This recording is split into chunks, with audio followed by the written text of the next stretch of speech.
This conference will now be recorded. So, hello everyone, welcome to day 7 in our GCP Cloud Architect training, where last week we started exploring the demonstration. So, where last week only we started exploring our various compute options, and one of the compute options which we started exploring little deeper was GCE, Google Compute Engine, and we saw some various cool features which it has, something like per second billing, which was an innovation which Google brought. Later, other cloud providers followed it. Now it's not a unique feature. Every cloud provider has that.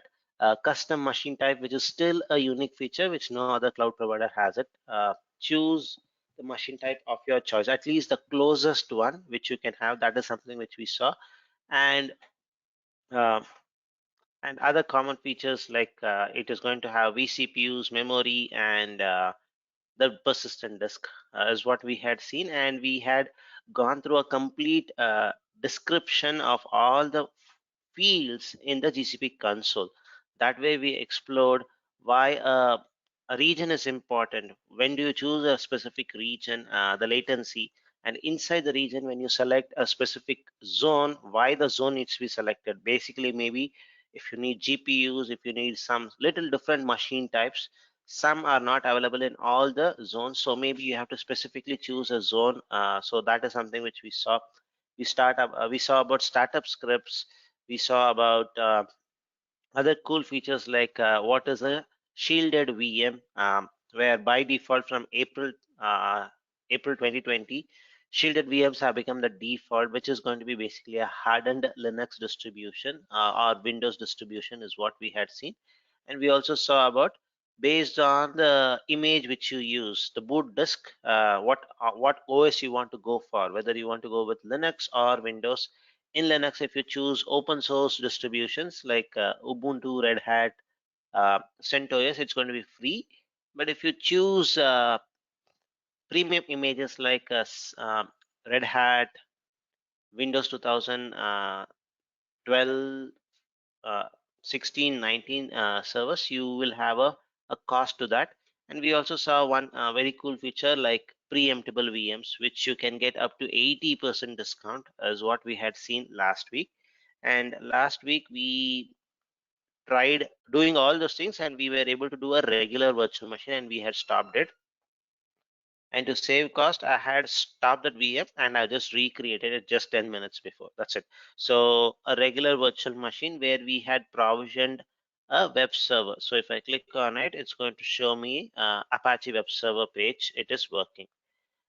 We had added some labels, all those things. We had just stopped it here. So today what we'll do is we will continue with the next steps.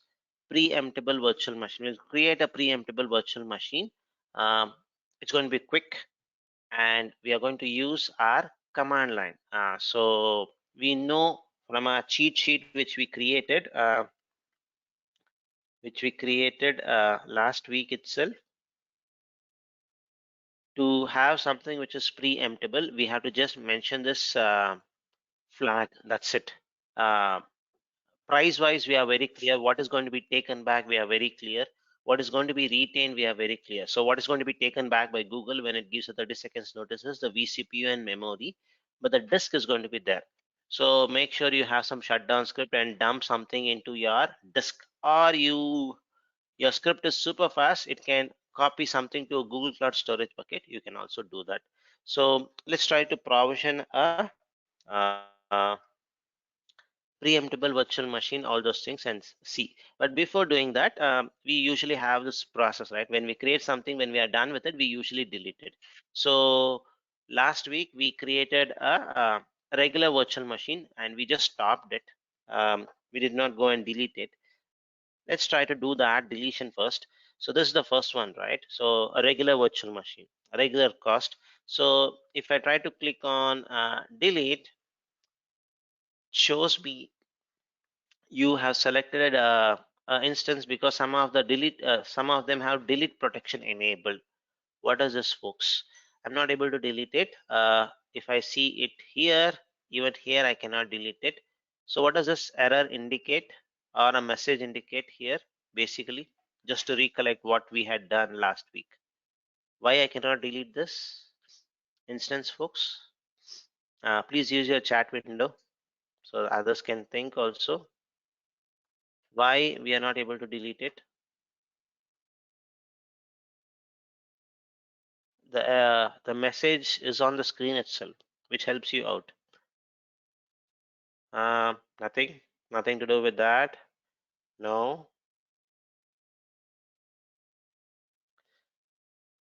Yes, Deepak Bhattacharya, that was correct. So when we created the virtual machine, we had turned on a small feature called as to protect our VMs from accidental deletes. So don't delete it explicitly. Like if you were to delete it explicitly, right? This is what you should do, folks. Click on the VM, click on the VM and edit the VM. You have to do this explicitly. Yes, the checkbox, Anil B. That's correct. There was a checkbox. There was a checkbox which was showing basically uh, to put a double protection basically. So don't delete the VM unless I explicitly come and uncheck this. So I have to uncheck this enable deleted delete protection. Then save it. Now go ahead and delete it. If you want, you can go ahead and delete it. Let me just go back.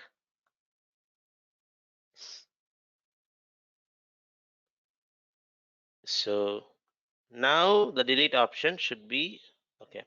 Let me just refresh it. Yeah, Shanti, is there a question? So if I just go now, the delete button is enabled for me. So this is how you can avoid accidental deletes usually by putting the checkbox. Uh, uh, and this is for individual virtual machines. Maybe tomorrow we'll start with something like groups of virtual machine. At that point, this is not even required. There's going to be a different control there, but this is whenever you do some individual virtual machines, make sure you are able to do it. So there's one question. Let me just see it. Uh,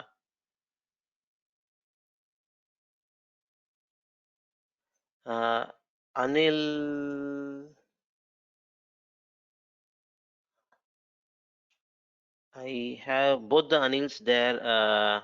So Yeah. basically, from your link, we went to from your calendar. We went to a meeting, which was a wrong link. Basically, it looks like. So it was Google Meet, right? So by default, it's usually gets okay. So I'll make sure I'll delete that Google Meet. So usually it's go to meeting, right?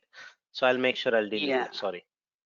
yeah. So we went there, and there was nobody, and we Yeah. hopped back. Sorry. Sorry. Right, no worries. Thank you. Yeah.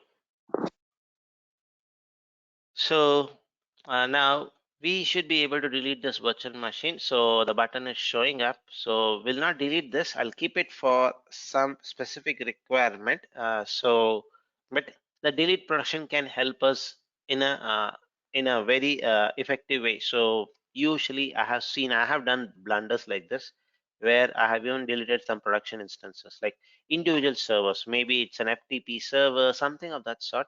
I have done this. I usually do this kind of deletion. If it's deleted, gone. Nothing can be done. You have to recreate it from the scratch. So please remember that. There's one question. So 1 minute. This we delete protection to exist. 1 minute. So this delete protection to exist do exist for other resource or only for VMs? It is only for this virtual machines. Go ahead, Anil. Was there a question, Anil? Okay. Uh, so will it be deleting the underlying resource to everything? So when you go and delete this, maybe okay, I'll just show you the delete stuff. What and are all the underlying resources? vCPU, memory, external IP address, internal IP address, plus there is a disk. So the disk also is going to go off everything. So if you just delete it, everything is going to delete based on what is the setting which you have done. So whether do you want to retain the disk or not. Additional disk will not be deleted by default. Additional disk, data disk is always going to be kept. That is a default behavior.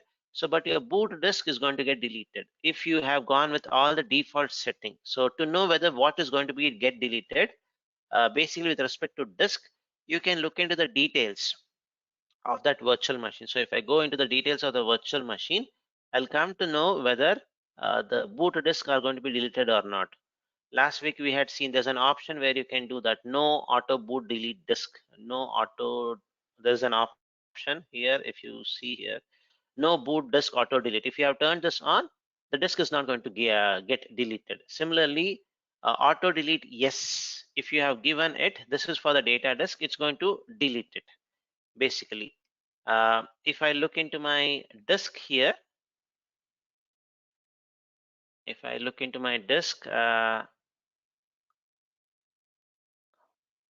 you see when deleting the instance, delete the disk. You have mentioned that. So your boot disk is also going to go off. But by default, the data disk is going to be kept. That is a default behavior. If you have turned it off also, then even that is going to get deleted. It is based on what you have said during the creation or if you have edited it. So the public IP also is going to go off unless you have not made it static. So all the IPs which you see is a ephemeral IP. So it's an ephemeral IP, so it's going to go off. Even if you stop and start also, you'll get a new IP address. We'll talk about IP address in our networking class. So basically you're going to, if you stop it, everything is going to go off in this case because nothing is something which we have made to retain. So your vCPU memory is going to go off, your internal IP address, external IP address, your boot disk, everything is going to go off in this case. But there are options where you can retain your external IP address, you can retain your internal IP address, you can retain your boot disk, you can retain your data disk. Possibilities are there. Hope that answers your questions, folks. And we will retain this virtual machine for a future demonstration. So that's the reason I'm not deleting it. And machine type wise, it's not little, it's not so heavy. I can allow it to be there for a few more hours. Okay. So now what we will do is, I hope it's clear, folks, what we did last week and a continuation, a few of the stuffs which we have done so far. Now we'll do the next part of the demonstration, which is preemptible VM. So now you know the difference between a regular virtual machine and a preemptible virtual machine. Now what we'll do is we'll try to create a preemptible virtual machine using the command line. And I'll try to show you how to do that. It's only that preemptive. You just put that flag. That's it. Job done.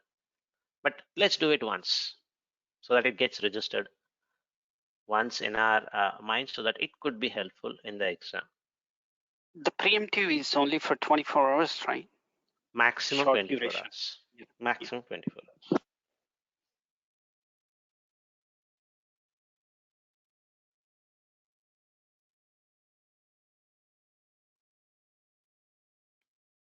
By the time this comes, I had a small story on preemptible VMs. I had explained it. Let me try to explain it one more time. So I was writing some story kind of a stuff. So I would like to show you anyway. The Cloud Shell is taking time to launch. I thought I'll use that time. Let it come up. Yes, it has come up.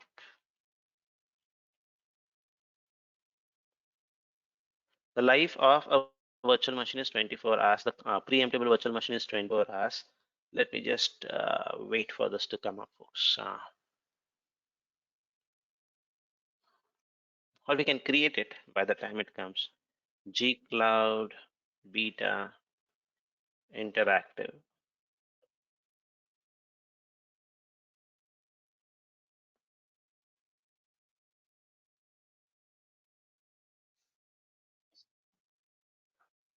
And let's try to do little more stuffs on command line. So G Cloud compute instances create. Now I'll call it as batch 6 PVM. Basically to indicate it's a preemptible virtual machine. Nothing to do with the name, folks. You can choose whatever the name you want. It could be anything. It does not need to be unique, but as long as it is unique in the project, that's good enough. So the most important thing is the flag which I mentioned, preemptible. This is the most important thing. So, and if you see, they give that very nice tooltip also. If provided, the instance will be preemptible and time limited. Instance may be preempted to free up the resource from standard instances.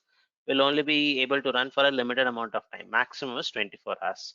So, a simple example is the Nayak movie. If anyone has seen it, Anil Kapoor's movie. So 1 day CM kind of stuff. It's 1 day VM. That's it. Maximum. That's it. So preemptible. Now I can also add some machine type. So if I don't mention anything, right, it's going to be N1 standard one. So if you want to mention a specific thing, you mention a machine type flag. So F1 micro. And is this command going to work, folks?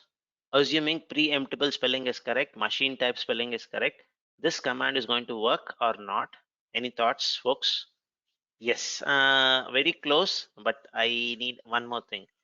Uh, Anil, yes, Anil B. So the zone is missing. So if you hit enter, it's not going to work. It's going to either ask, please give me the zone in which you want to provision it, or mention it via this flag zone.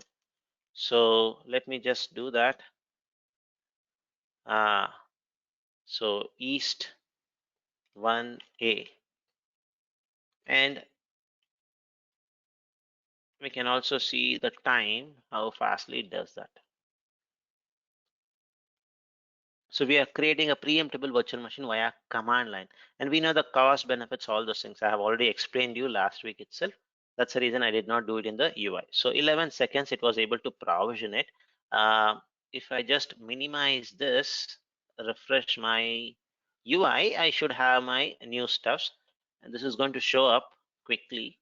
Now, some benefits which you get when you view certain stuffs in a command line. Now, if I show you like this, now can you identify which virtual machine is preemptible and which one is a regular one? Except the name. Assume the names are not followed properly. They have given everything a common name like batch 1, batch 2, something like that. From the name you are not able to identify it. Now we have followed some procedure, that's okay, but not everybody is going to follow that procedure. If you, without the name, say for example, if it is something like this, uh,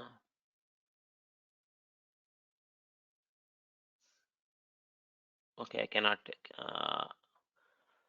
so if this name column was not there, and if you were to find out the virtual machine, which one is preemptible, which one is non-preemptible from the UI, the only option is you have to go click on every virtual machine and know whether there's a warning label. So if I click on the virtual machine, you will come to know whether it's preemptible or not. You see this?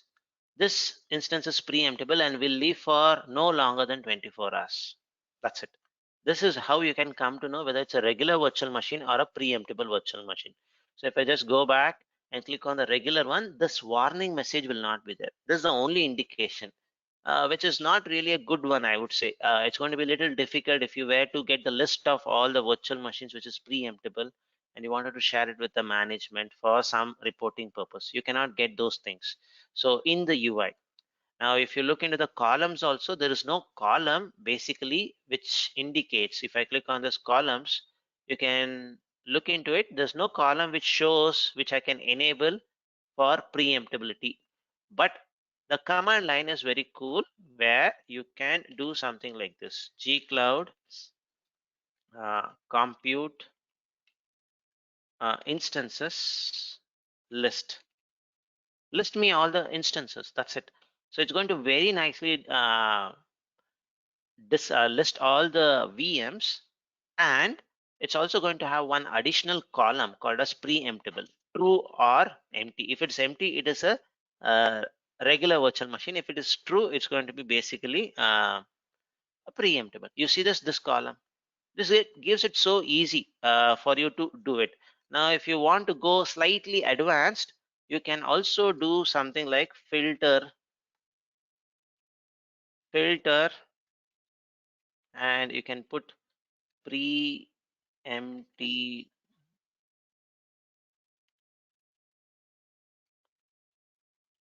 Well, true. If I just do this, you should be able to see basically only virtual machines, which is preemptible. Let's just wait. So these kinds of commands I have already mentioned in the cheat sheet. You can give a try. Basically, you're putting filters and retrieving the stuff. So the way is the column name and the value. That's it, folks. You may ask, where are these things are going to be helpful? Who knows? You want to create a report. You want to create a report, or you want to export it. Uh, Yesterday also I used something of this sort for creating a small script where I have to do basically how many are there. So I use something like this. I had to get a count, and based on the count, if there is a instance existing, do one specific task. If an instance is not, if the count is zero, do a different task. So this kind of scripts sometimes could be helpful. And that too, this was the script which I was using. This kind of script which I was using was in a CI/CD process. Now I will get count as 2. I can have a few extra configurations done so that it's going to show me its count is always 1. Or if nothing is existing, for example, if I do false, it should show me nothing exists basically. So these kind of small tips could be really helpful from the implementation, the filter part. Okay, now let me see whether my this thing has come up. So I had a small story, folks. Let me just do this. I uh, it should show 1. Yes, totally, because it's we have a regular virtual machine. Yeah, we have a regular virtual machine. It's going to show that regular virtual machine if I make it as false. And this command previously was little faster, folks. This command was little faster to list everything. Now it takes around 18 seconds or 20 seconds. Uh, don't know why. This is on the this thing itself. So if you want to make it faster, you have to put certain filters. If you make it as false, it's going to give you the regular virtual machine which we created last week. Now, to just give you one more, I was just creating a small story here. Let me just show you up more. I would have explained verbally last week.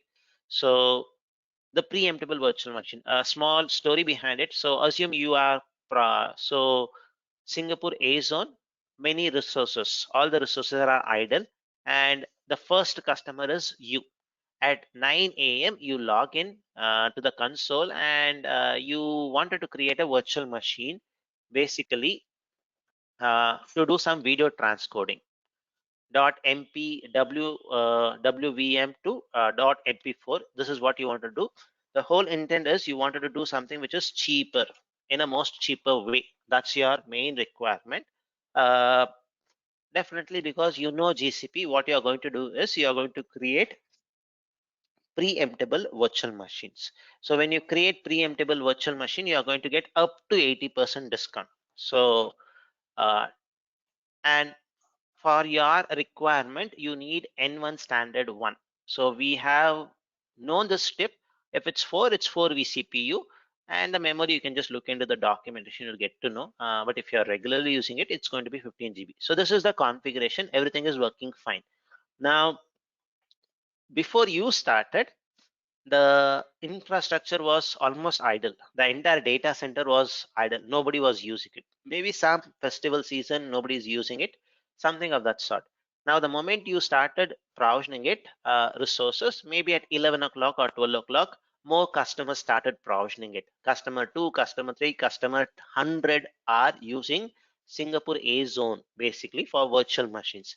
Now, the time is around 3 p.m. assume the data center is almost full. It's running to its fullest capacity. Now, what happens is mm, a new customer comes, which is customer 111, sorry, 101, where this customer is ready to pay a regular cost. The requirement of this customer is 8 vCPU, 30 GB of RAM. Now, what is left in the data center is only half of it. everything is all exhausted because every customers are using it at a regular price, and there's only one customer, it is we, who have provisioned a preemptible virtual machine. Now from morning 9 till 3, so it's not 24 hours. So unfortunately, we were not preempted till 3 p.m. Now, because there's a regular customer, there's a customer who's ready to pay a regular price, Google is going to send you a 30 seconds notice, and it's going to be taken back. Once it is taken back, this 4 vCPU and 15 GB RAM, which you had taken as preemptible, will be added to this customer 101, and the customer is going to pay a regular cost. This is what is going to happen behind the scenes, folks, so that you understand how preemptible VMs work. So I had shown the same thing, but I thought let me put this as a story so that you can understand it better. So that's your preemptible VM, and we have kept it as very small, very small VM. Maybe Google is going to retain it for a longer time. You can give a try yourself also. Uh, don't make it very powerful virtual machine. Micro. Do it now. Tomorrow when you come back and see it, you are going to see it is going to be taken off, basically. So that's what going to happen. 24 hours, maximum 24 hours, 10 minutes, or 24 hours, 15 minutes is what's going to happen. Yeah, Kumar, go ahead.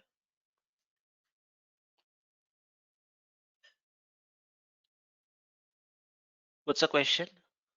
Yeah, Mahesh, for preemptive, right? For example, it is for 24 hours and we charge for 24 hours, right? But Correct. if they taken it back around 3 p.m., All, they will yeah. charge. So what is the charge from 9 to 3? You just do the difference. That amount is going to be only charged. But in the calculation when we saw that day, like I mean, it is showing That, only. no. So it's per second billing, but the calculator always assumes when you create an instance, the calculator assumes always you're going to run it for a 30 days. So that's what it shows. And I had also shown it's a bug. It has to be divided by at least by 30 so that it's going to give a 1 day cost. They don't do that. So it's Okay, always per, but they will still charge it. yes. You don't need to worry about it. And when they take it back, your vCPU and memory is what is going to be taken back. Meaning your storage cost is still going to be paid. You need to pay the storage cost once it's taken back. So what's going to happen basically is if um, Google takes it back, it's going to be something like this, as if like G Cloud compute instance stop batch 6 PVM zone. I have to mention it. Zone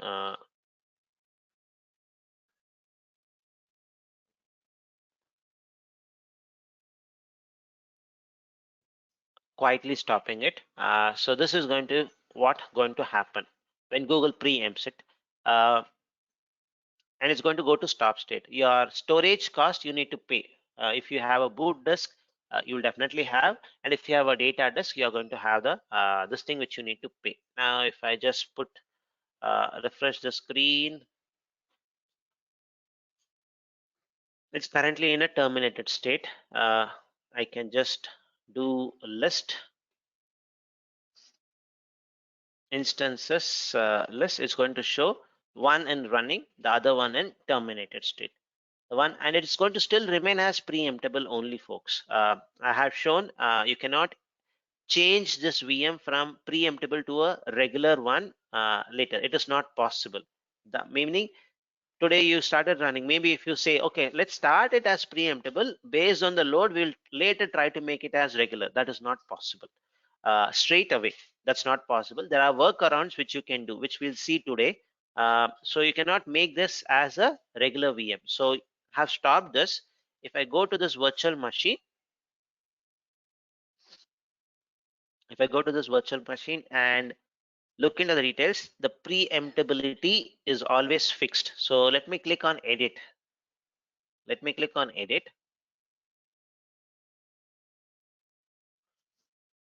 So if you come to the preemptibility part, you see this. It is on. I cannot even change anything. It's a read-only field. So you cannot convert a regular virtual machine into preemptible and vice versa. And you have to decide whether it's preemptible or regular during the creation stage itself. If you make a mistake, the only option is you have to recreate it simple, straightforward way. And there are some workarounds which we are going to talk about today called as snapshots and custom images. Okay, so hope this preemptible part is clear, folks. And what happens to a preemptible VM is something like this. When Google takes it back, it's going to be in a stop state or terminated state, to be very specific. It's in a terminated state, terminated status, where the data is going to be there in your persistent disk. Now, if Google takes it back, no problem. Go and do something like this. You have a script. Start it. Go and start it. That's it. So once you start it, it's going to again start. Now the clock starts ticking from this time onwards. Now the time is around in my clock, this thing. Instance is created. If I just do list, it's going to show me it is preemptible and the clock starts from now onwards, not from the previous clock, because we had already stopped it.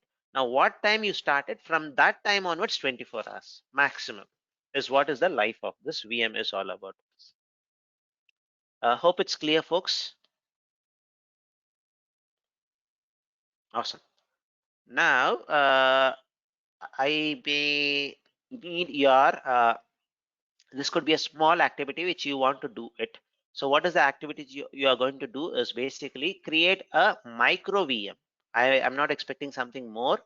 Micro VM in any zone of your choice. Start it, and it has to be preemptible, and just leave it. Tomorrow at the same time, if you go look into the logs, you'll see, and if we are very fortunate, it can be living for 24 hours. If not, it can be taken back any time. And once it is taken back, right, uh, you will see a log information which is going to be something like this. You can go to the log information and see, and it's going to be showing compute engine preempted by a specific user, system user, system@google.com.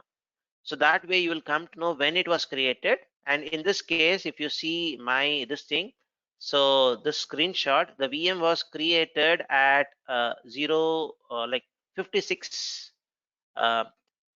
in the midnight. Then in 4 minutes, it was taken back. 4 minutes only it was taken back. 4 minutes only it was taken back. It was very unfortunate scenario. So within a minute, if Google takes it back, you will not be charged. But after a minute, if Google takes it back, you need to pay for it. For example, in this case, 4 minutes. I'll be charged for 4 minutes, the compute and the vCPU, and that 80% discount is going to be applied to me. Previously, this was 10 minutes, meaning if a virtual machine is configured as preemptible and 10 minutes, Google does not take it back. So within 10 minutes, if Google takes it back, it's totally free. But later they changed this pricing to 1 minute, basically. So if you want to see this, see it. It's going to be really an interesting one. Now, what I'll do is we will do the next part of the demonstration, which is provision a regular virtual machine. This one is going to be an important one because we do it only once in the entire training. We will only create Windows virtual machine only today, and none of the time we are going to do it again. Couple of reasons. One reason, I'm going to keep it a secret till I show the demonstration. One specific reason why we avoid this is usually Windows takes longer time to provision. The VM wise, Google is going to provision it in 30 seconds, less than 30 seconds only. But the Windows boot process itself is good enough. It takes a long amount of time for you to provision it. So in that training, we cannot wait that long. So that's the reason we don't do it. And there's one specific reason, even if nothing is running on, nothing, just the provisioning itself, provisioning it, enabling RDP, it's going to take around 1 minute or 2 minutes for you to have it fully running. It may show it as running, but you will not be able to RDP into it. The RDP would be not enabled till the entire process has been gone. It's basically how Windows has been built in. So nothing to do with GCP there. Okay, so that's the reason I usually don't do it. And there's one more main reason why I don't do it. Let me show you that. So let's go ahead and create a Windows virtual machine. I may not need this preemptible, folks. I'm just going to delete it. So let me create a Windows virtual machine.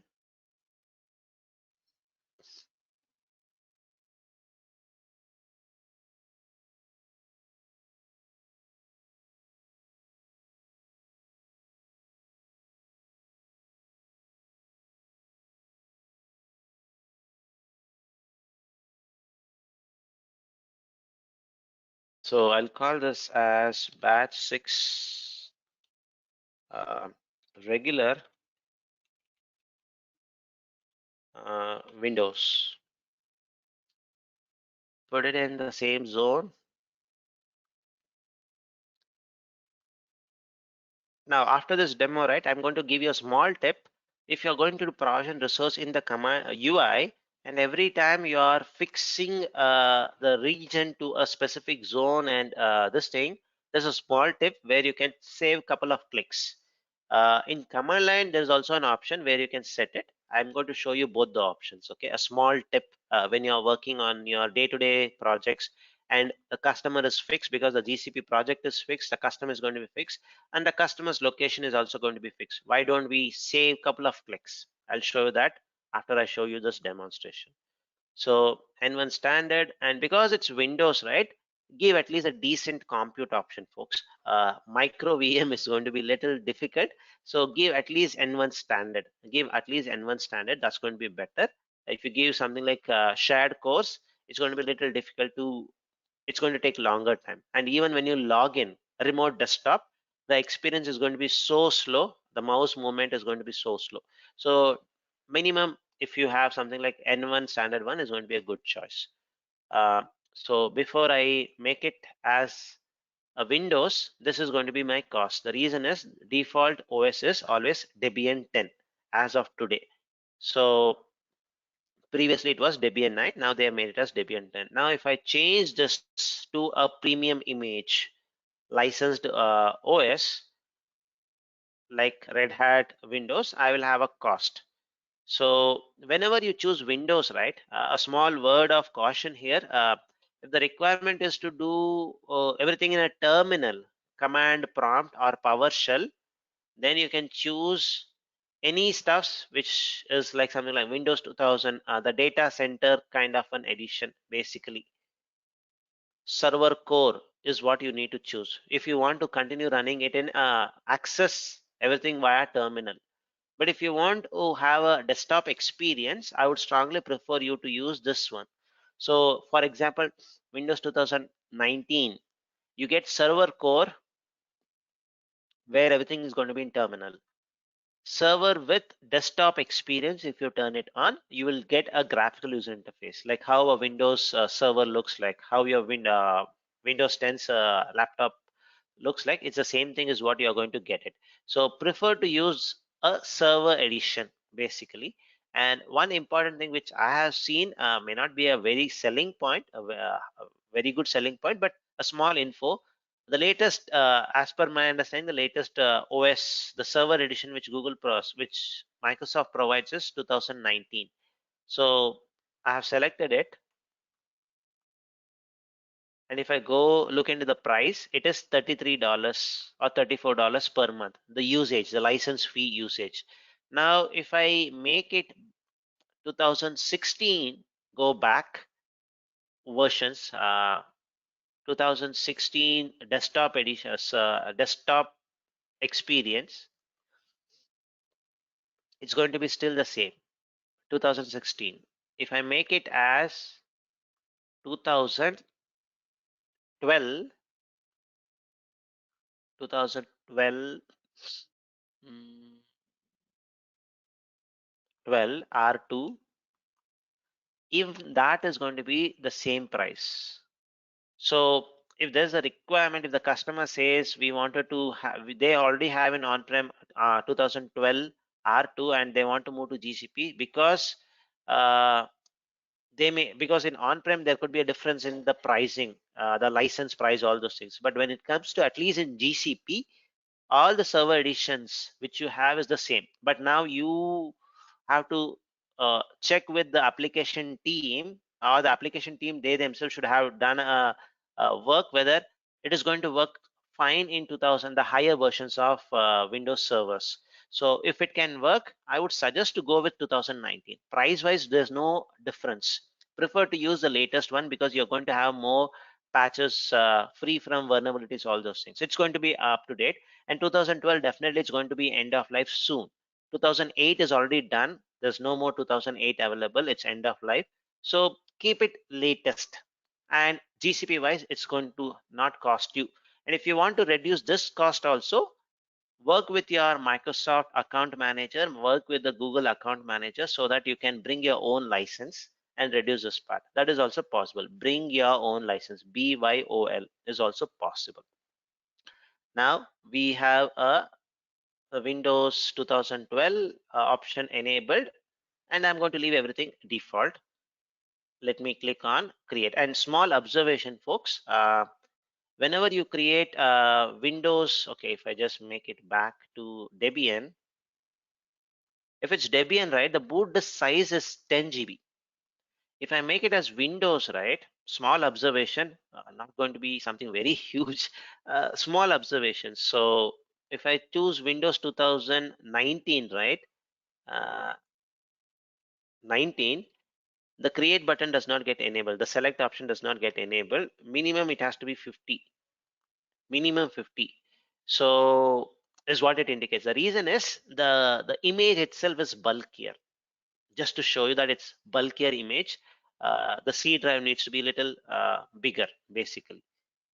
Let me just do this. And now let's go ahead and create it. And when I click on create, there's a surprise message waiting for us.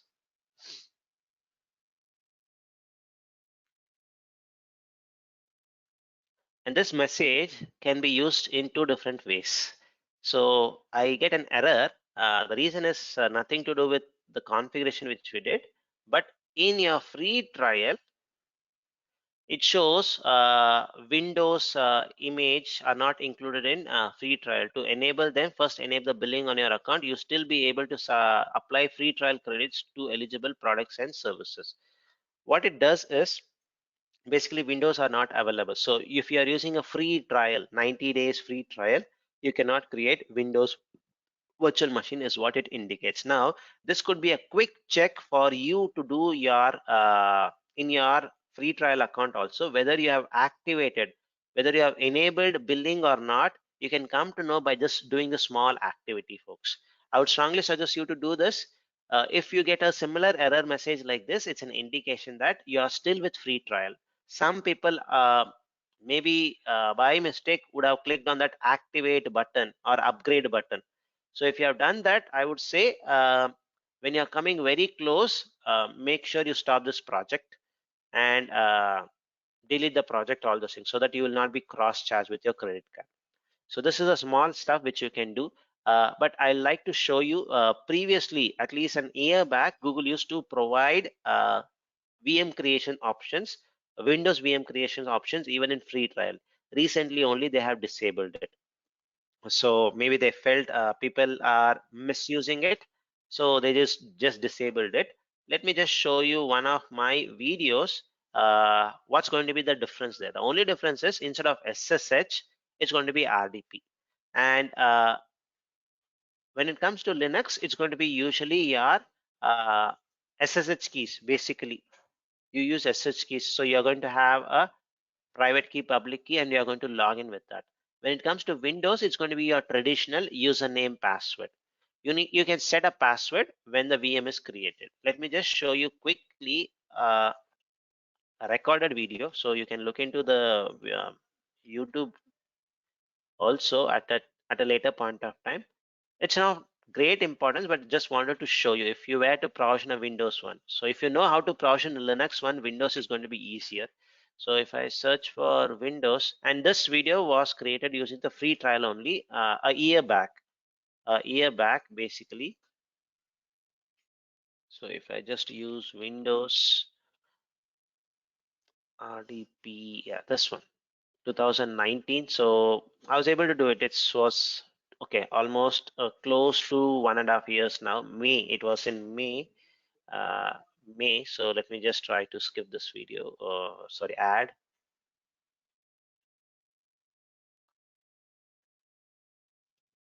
So let me just show you the important stuffs.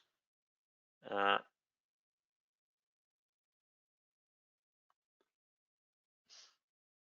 okay, once you have a Windows VM provisioned, it's going to show you the same kind of an entry.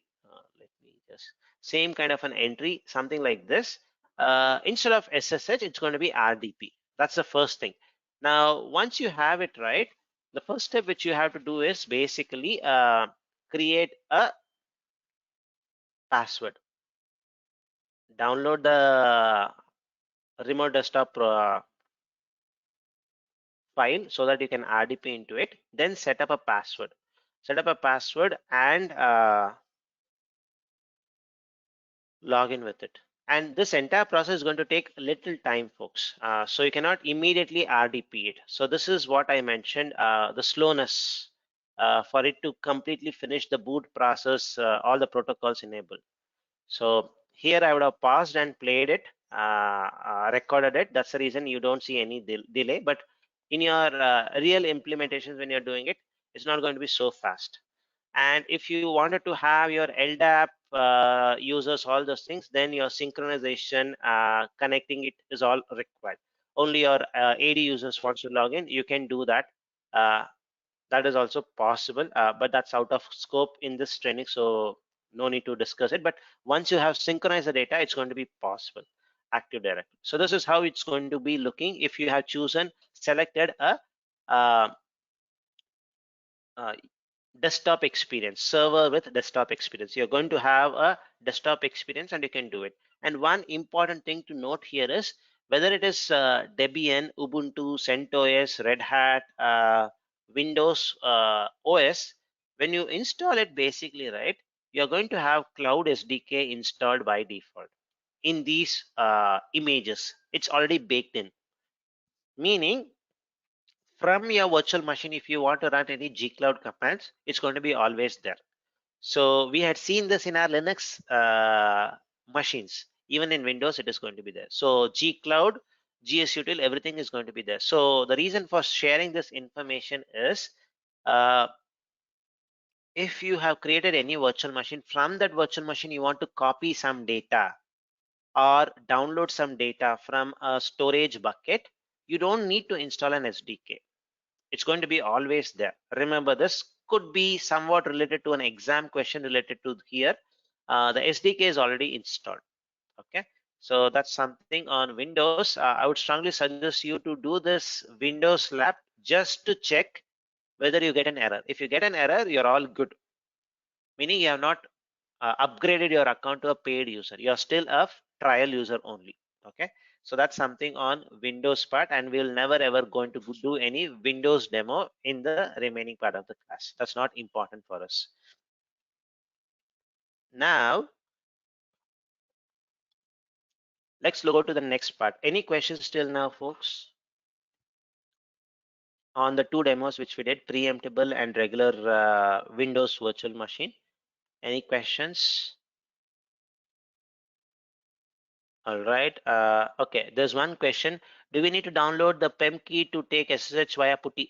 Vijay, I had shown you this last week itself, if I'm not wrong. So you can use this gcloud command. You will not. You can generate this thing. So one option, smarter way is you can use this. Use another SSH client where you generate using your PuTTY generator. Get the key, private key, public key, update your public key here. You can do all this regular process. That's one way. The smarter way is you click on this view gcloud command, copy this gcloud command, run it from your local machine. It's going to generate a private key, public key for you automatically. Easier way. So two options are possible, but Google does not give you an option directly to download a private key. It's not like your AWS or Azure. So you have to generate it either using a putty gen or a SSH key generator, then or you use this gcloud command. It's going to generate it for you automatically, but there's no ready-made private key available. Hope that answers your question, Vijay. We need to enter this command in putty generator. In your local, no, not in your putty gen. You have to. I guess I had shown this. So if you just copy this one, and if I go to my local machine, if I see is there any SSH keys, I don't have anything. What I should do is I have to run it in my command prompt. So that's going to generate me the key automatically. So if I just show, you see at the back, nothing is there. If I use this, it's going to generate a key. If no private key, public key is there, it's going to generate me first, and using that, it's going to log in. So let's just wait. This is one way. Or you can use a traditional way of using a putty generator or a SSH key generator. Generate the key, go and update the key in your virtual machine, and then log in. So let me just wait here to show you the stuff. Nothing is there still generated.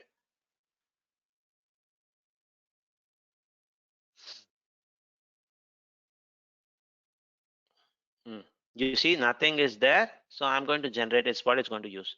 Will be generated, will be executed to generate a key. So once it generates, you should see those private key, public key. You see this .ppk and the private key stuffs.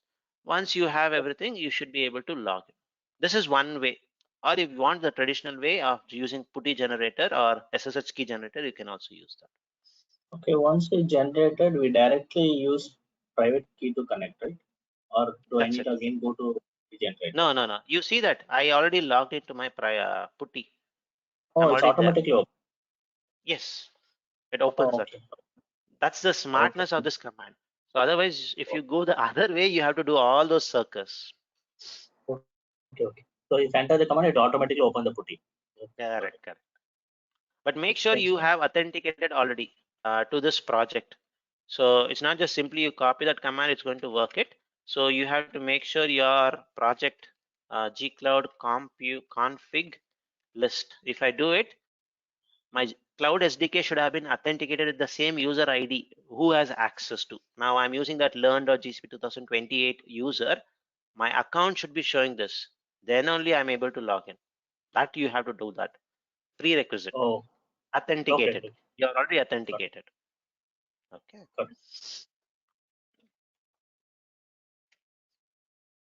Now let's go to the next part, folks, called as marketplace.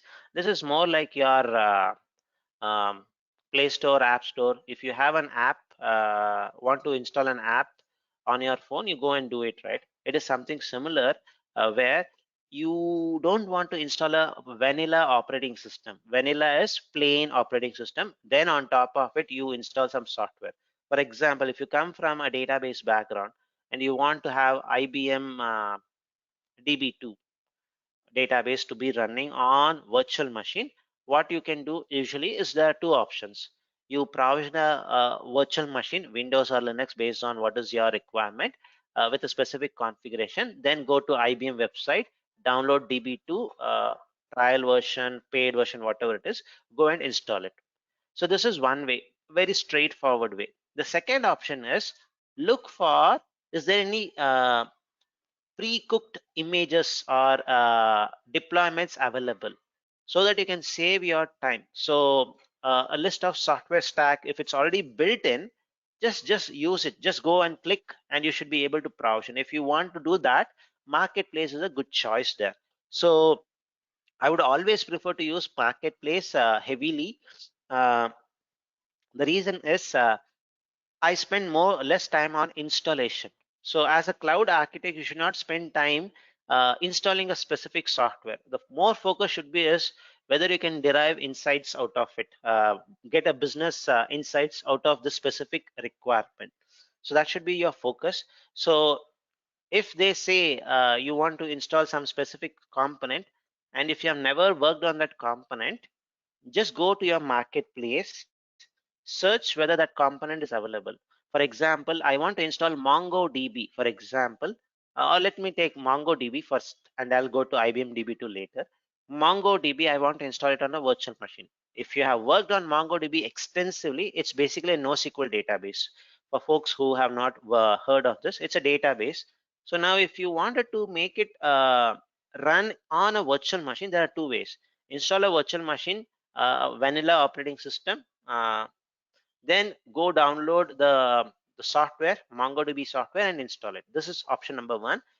Definitely you will have to fix your dependencies. Maybe that MongoDB may expect some components before, so you have to install all those things. Never spend time on that. Better than that, just go to your, click on this hamburger menu. You can go to this marketplace. This is one option. Or if you are already in a virtual machine screen, at the bottom you will have something called as marketplace. So what is the difference between that marketplace and the marketplace in this? It's only one simple thing. Let me just show you what's going to be that. So it's going to put a filter. Basically what and all you can install it on a virtual machine is what it's going to show. So there's going to be a filter put on virtual machines. So there are n number of stuffs which you can install. For example, MongoDB. So if I just MongoDB, so I get these stuffs ready-made. So if I go with, I usually prefer to use Google Click to deploy. This is from Google itself, and even partners can also provide um, uh, uh, approved partners from Google. They can also provide their one-click deployments into here, so that they will also can make revenue out of it. But Google partners can only contribute here. If you are planning to create some software and you want to make it available in Google marketplace, you cannot do it. You have to be a partner. So if you take Play Store, App Store, individuals can contribute by some verification process, but in Google's marketplace you cannot do it. Make sure you have to be a partner. So let me click on this, folks. Let me click on this MongoDB, and what's going to show here is what happened. It should have shown a different screen.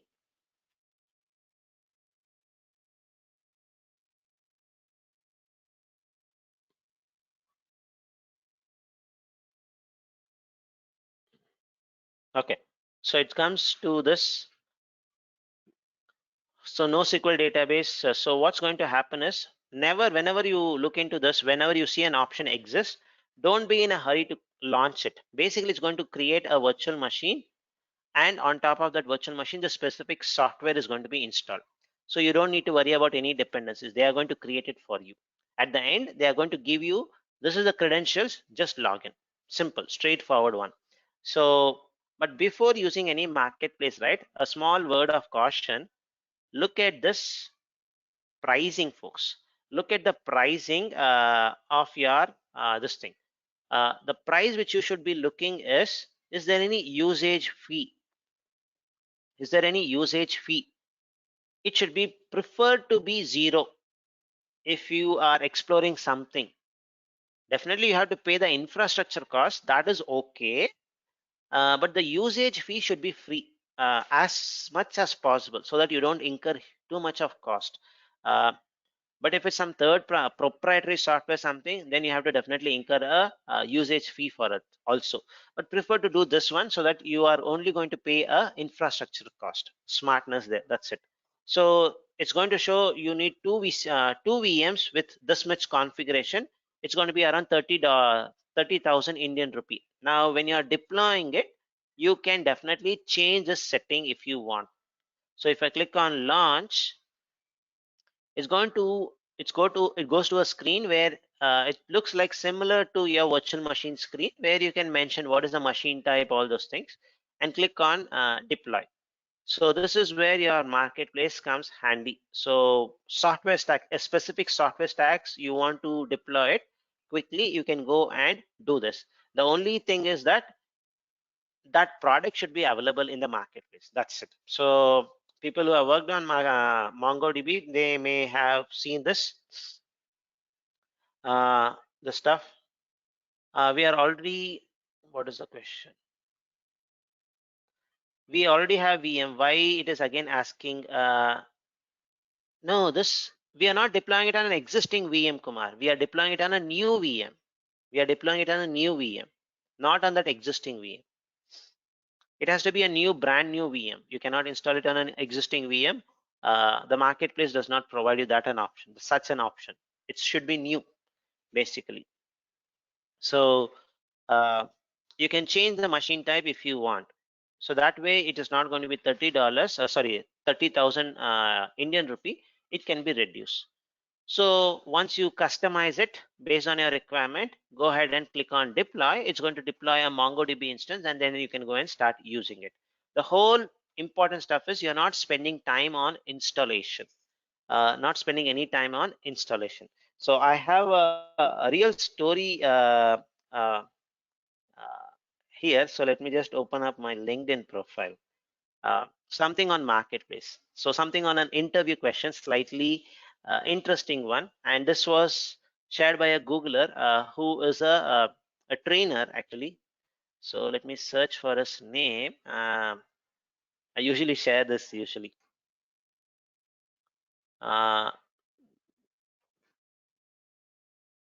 There's one more question.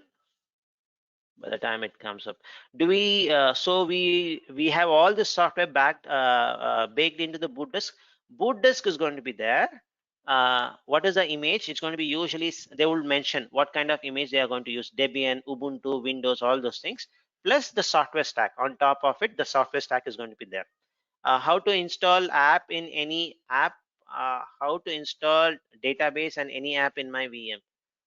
You provision a virtual machine and you go and install, normally log in and install. How you install normally a software, that's how you install it, Mangesh, basically. If you don't want to install it, yeah, MongoDB is baked in, yes. So they have baked in into that, and that's how you should be able to get it, basically. So if I just search for Jason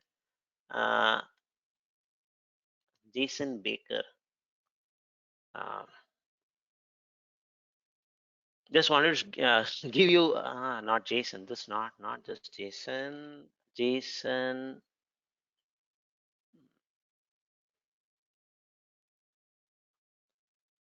Baker.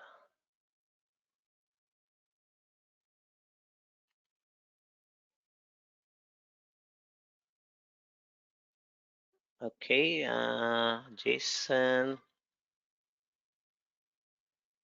Oh, it's not showing. He's a Google trainer. Let me search for this vice president. Maybe, I'm not sure whether that. Jason's spelling is wrong. His parents named him Jesn or something. He told me JE. that. I took the class. Okay, Jason. Okay, Yeah, Jason. he was Not Jason. complaining Okay, about it. Jason. Yeah, there's only two Jason Barker in the world. This is the guy.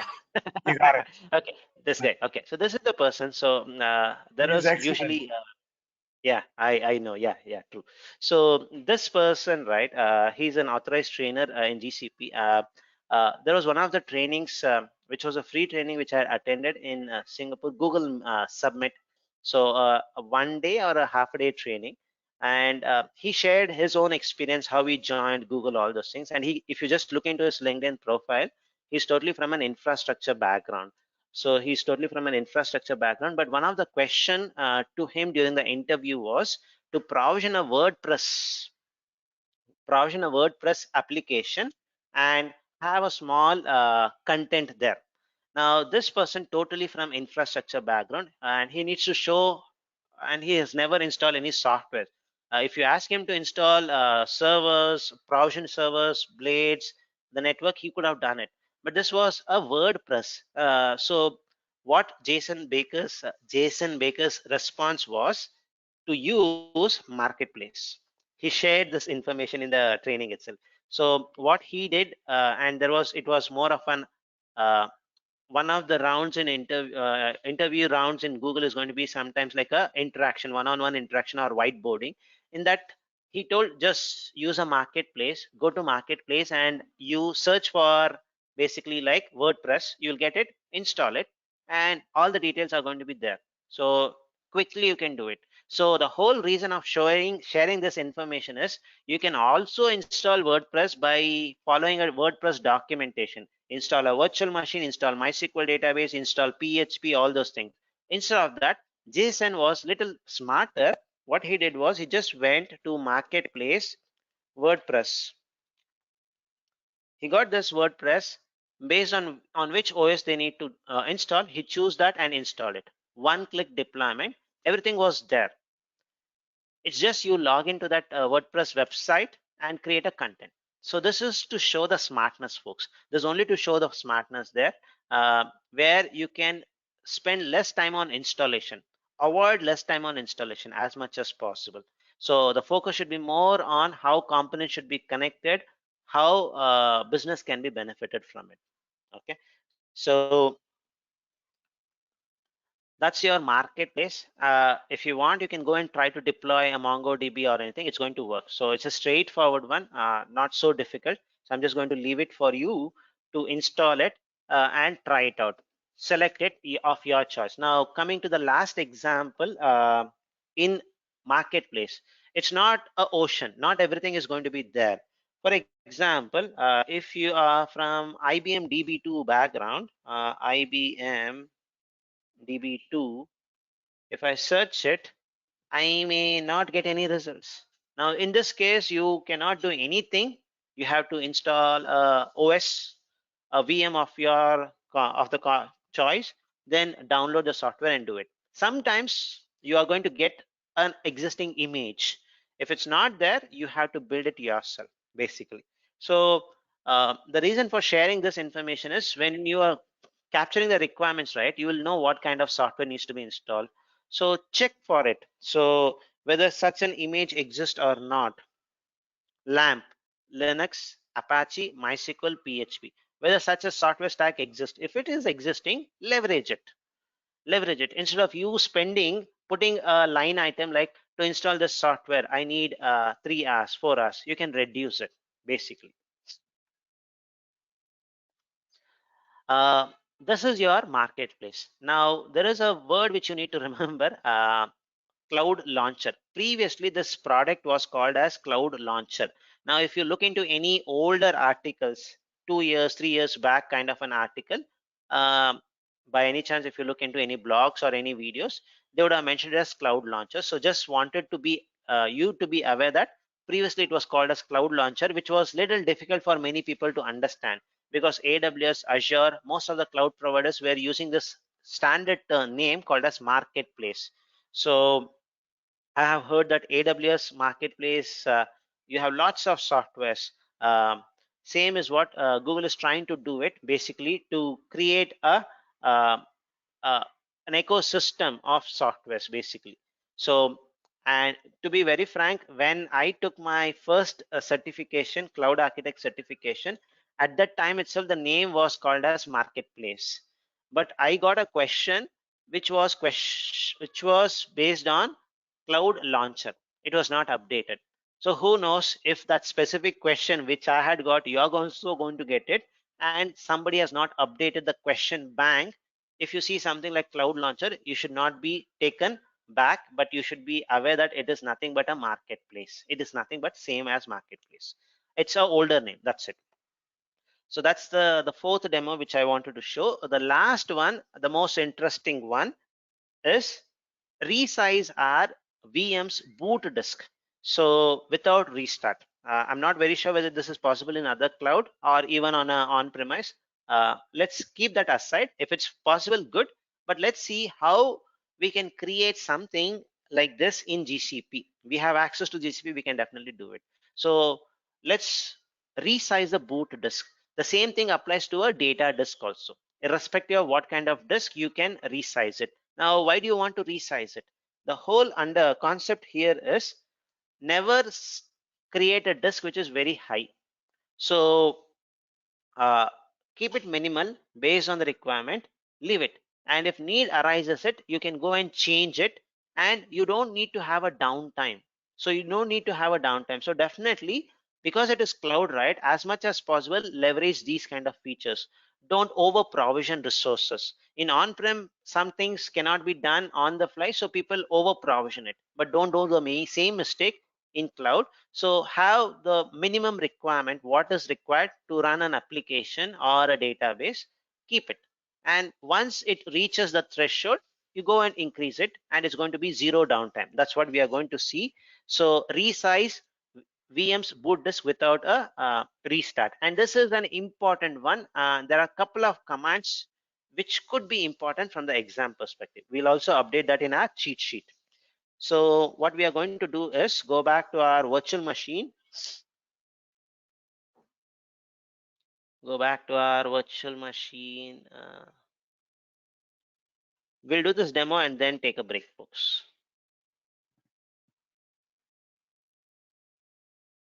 We already have one virtual machine, if I'm not wrong.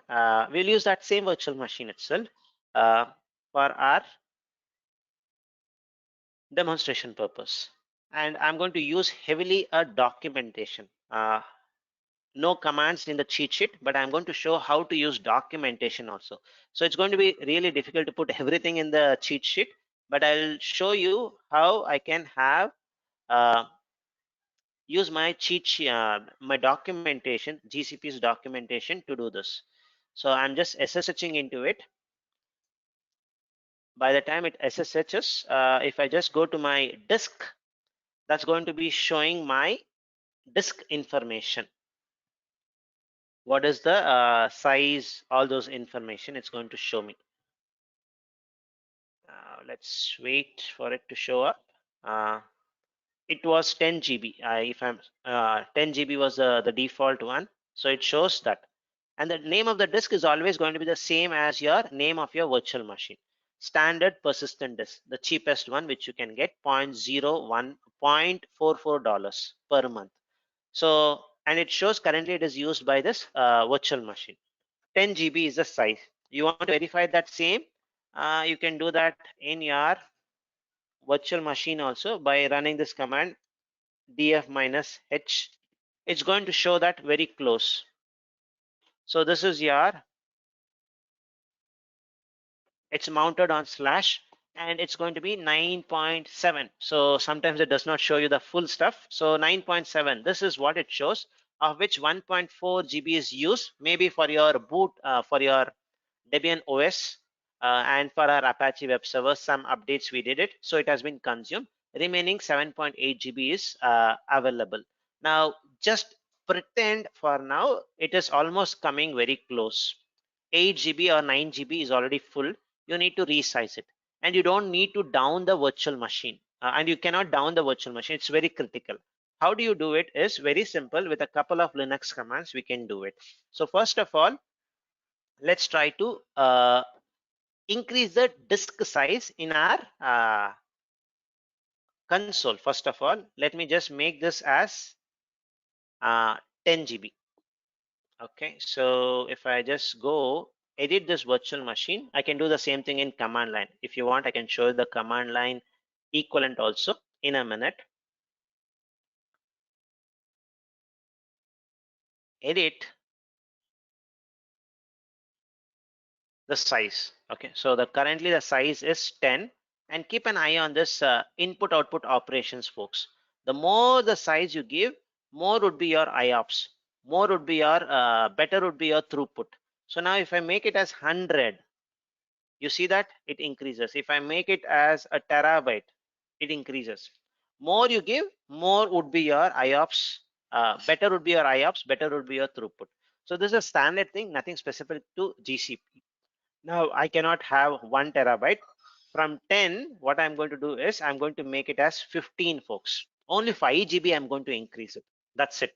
5 GB, done. First step, increase the size. It's all good. Now let's go ahead and see whether it's going to reflect it or not. People coming from database background, sorry, storage background, hold on to a few more minutes. It may look very basic for you people, but for others to bring it up to them to speed. So I'm just going through a little slower steps. So you see 15 GB allocated. Awesome. Now let me go. The VM is still up. Let me run this command. df minus h, it's not going to show that the size has been increased. It is the same thing which you see here. Now what you will definitely do is you will look for some documentation. How do I do it? Why it's not reflecting? So one such documentation which you can see is resize your disk. So just go to the official documentation, search for something like resize disk. You'll get a very nice documentation, and there's a new feature in the documentation which Google has created. We are going to use that only. So add and resize zonal persistent disk. It's attached to a zone only, so that's the reason it's a zonal persistent disk. So in this documentation, I have an option called as resize a zonal persistent disk. So if I click on this, it gives me, you can resize the zonal persistent disk when your instance requires more storage. So everything is mentioned here. Now the first part is you have to increase the disk size. Click on the disk, edit, change it. If you want to get the gcloud command of it, it is this command, gcloud compute disk resize the disk name and the size of your choice, basically. And you can go up to 2 terabytes only per disk. That's the limit. Now the next part is, if it's a Linux machine, for Windows also you can do it. If it's Windows, is going to be super easy. I have that video in the channel itself. You can just search for it. The video which I showed, that was basically that one only. When it comes to Linux, right, it has to be little difficult. You have to run some specific commands. First we ran df minus h. It gave us the size, and you can also use this ls block. It's going to show what is the total disk size, what has been mounted. So we ran df minus h. It is of no, it was showing it has not been increased. But if I run ls block, if I use ls block, it's going to show basically the disk 15 GB is there. It's allocated, but it's not formatted and mounted. That's what it indicates. 15 GB is reflecting here. So now what I'm going to do is basically keep this as is command for our future reference. Follow the documentation. Follow the documentation to do a small demonstration. So for doing this increase in size, right, I have to install a couple of utilities. If it's a Debian operating system, I have to install something called as grow partition, which is available in this utility. Let me just copy it. So before that, let me make sure I update my packages.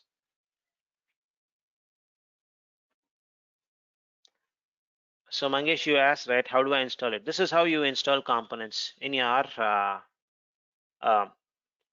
virtual machine of your choice. Now let me just do this. So back to the same stack.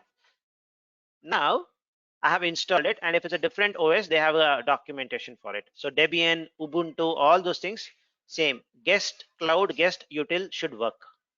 The next part is, there's a utility which increases my partition in Linux. So this is what I was mentioning, a nice cool documentation which Google has created.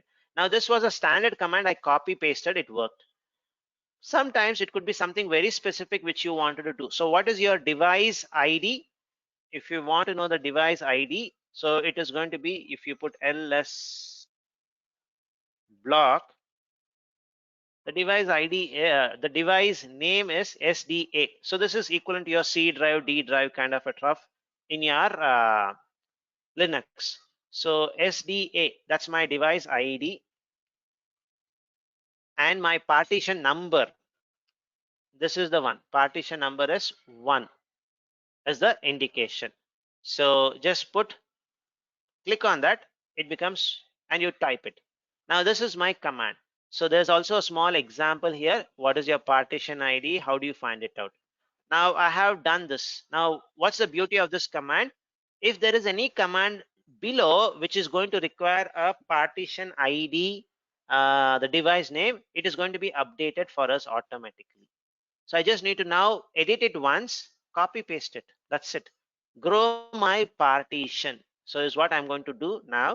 So let me make sure I keep this command handy. Grow the partition. Done. So there's a space. Just wanted to make sure that there's a space there. So that's the first thing. Once you have done it, let me see whether it has come up. It's not going to come up. It's still showing the same thing. The reason is you have to run one more Linux command, which is called as extend your file system. So resize your file system. So here, because I edited it, the device ID and partition ID, the command is already ready for me. I just need to copy it, paste it. It's going to now resize my file system. Now if I do df minus h, you should see the change, folks. You see this? Previously it was 9.7, now it is 15 GB. Simple. We were able to increase or expand our disk without any downtime. And we are doing it on the virtual machine itself. And 2 commands or 3 commands which is going to help, at least in Linux, is basically your grow partition, resize your file system, and a common utility to have that. So these are going to help you out. And the reason for showing you this entire demo is there was a question which I had seen on this part. So sometimes some exposure on Linux is expected, was what I understood when I saw this kind of a question. So resize to file system is an important one. So instead of me explaining this could be important from the exam, I showed you a small demonstration and also use case, a real use case. You can resize your file system or your disk basically. So for our reference, this thing, let's put this in our cheat sheet so that it's going to be helpful. So if I just go to my cheat sheet, so Jason, so this one, actually it's not resize, expand. I'll show you why. Expand disk without zero downtime.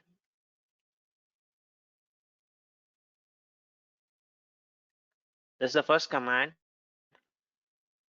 The second command is this one to increase the partition. The third command is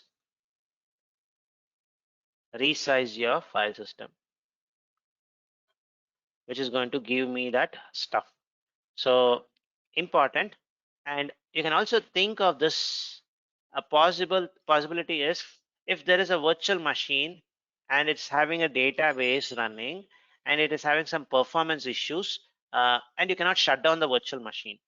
Basically, at least to some extent, if you want to improve the performance, right, give it more some storage, increase the storage. Sometimes if you get more storage, right, there's a possibility that the system can work slightly better. So in this case, this kind of features could be used, folks. With zero downtime, you expand your disk. Why I'm saying expand is the disk can only be expanded, cannot be shrunk. So now for a short time, you wanted 5 GB extra, you added it. Now you go and delete your data in your virtual machine. It has come back to less than 5 GB. Now, if you feel, can I reduce my storage back to 10? Not possible. It's not possible. So it is like our age. Age cannot be reduced. So if you are in X is your age, it can be X plus 1. It cannot be X minus 1 at any point of time. So unless we go in time machines or anything. So it's like our age, the size of your boot disk cannot be shrunk.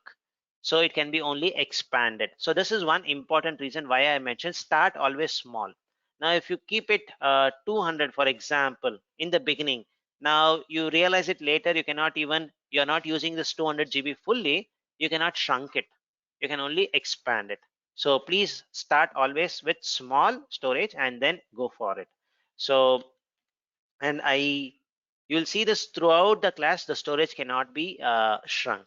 Okay, so hope this concept is clear, folks. Let me add this in my implementation tip so that when you're designing it,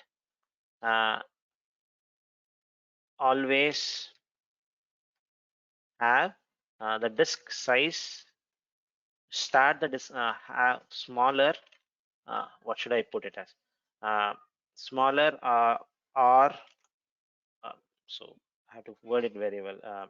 Okay, disks cannot be shrinked, so always have a smaller size and expand uh, based on need, based on your requirement, right? So that's something which I wanted to share, and again wanted to show you how you can leverage documentation. These are some cool features in the documentation which is recently added. So just edit it once, copy paste your stuff to the entire thing. So previously people used to copy it into a notepad, edit, change it there and do it. Now it's inline editing. Very cool feature. I have not seen it like this anywhere else, at least. So it's a very cool feature. So let's stop it here, folks. I guess there's a question. Let me take it up. There's one question.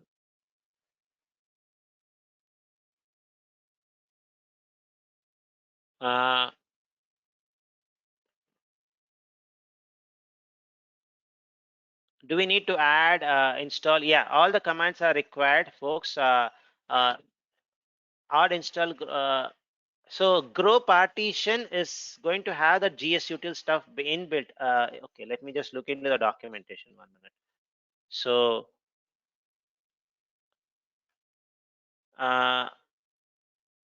this one is for CentOS. This one is for Debian. So ours is Debian, so that's the reason I use this one, not CentOS part. Okay, so that's one thing. The next question is if it's a zonal persistent disk and it's replicated the disk to multiple, same step needs to be followed. In GCP, right, you can have so if it's going to be a regional persistent disk, basically you're going to have it in 2. So when you do this, it's going to automatically, I have never tried it, it's going to increase it there, or yeah, it's going to increase. Now thing is that it's going to increase automatically in your increase it in your dual zones, basically. So we'll talk about more about storage maybe after we come back, Vijay. So where you can have storage replicated across 2 zones. If you change it, both the zones it's going to impact. And you should be able to change it. It's going to, you need to follow the same steps, basically. Yes. There's one more question. But always there's a downside of having the size of a smaller tools. But always there is a downside. So what I'm saying is, I'm not saying you start with 10 GB, Anil Kumar. So you can start with what is your requirement, but don't over provision it. So if your requirement is only like 100 GB, so but because from on-prem to GCP you're migrating it, in on-prem they're having 300 GB, don't start with 300 GB. Start with what is required, and when you want you can increase it. So minimum 200 GB if you have, you'll never have any performance impact, basically. So that is what I'm trying to convey here. So in our demonstration we just did because we did not want to overutilize our credit points, basically. So it depends on the purpose. Totally agree, but don't over provision it, basically. That was a key part here. All right. Mahesh, I just want to know one thing. Yeah. The thing which you have demonstrated via CLI, we can do it via UI also. Means you were doing, but I didn't get that actually. There is a two-way that we can increase the growth petition via user interface. Can be done it?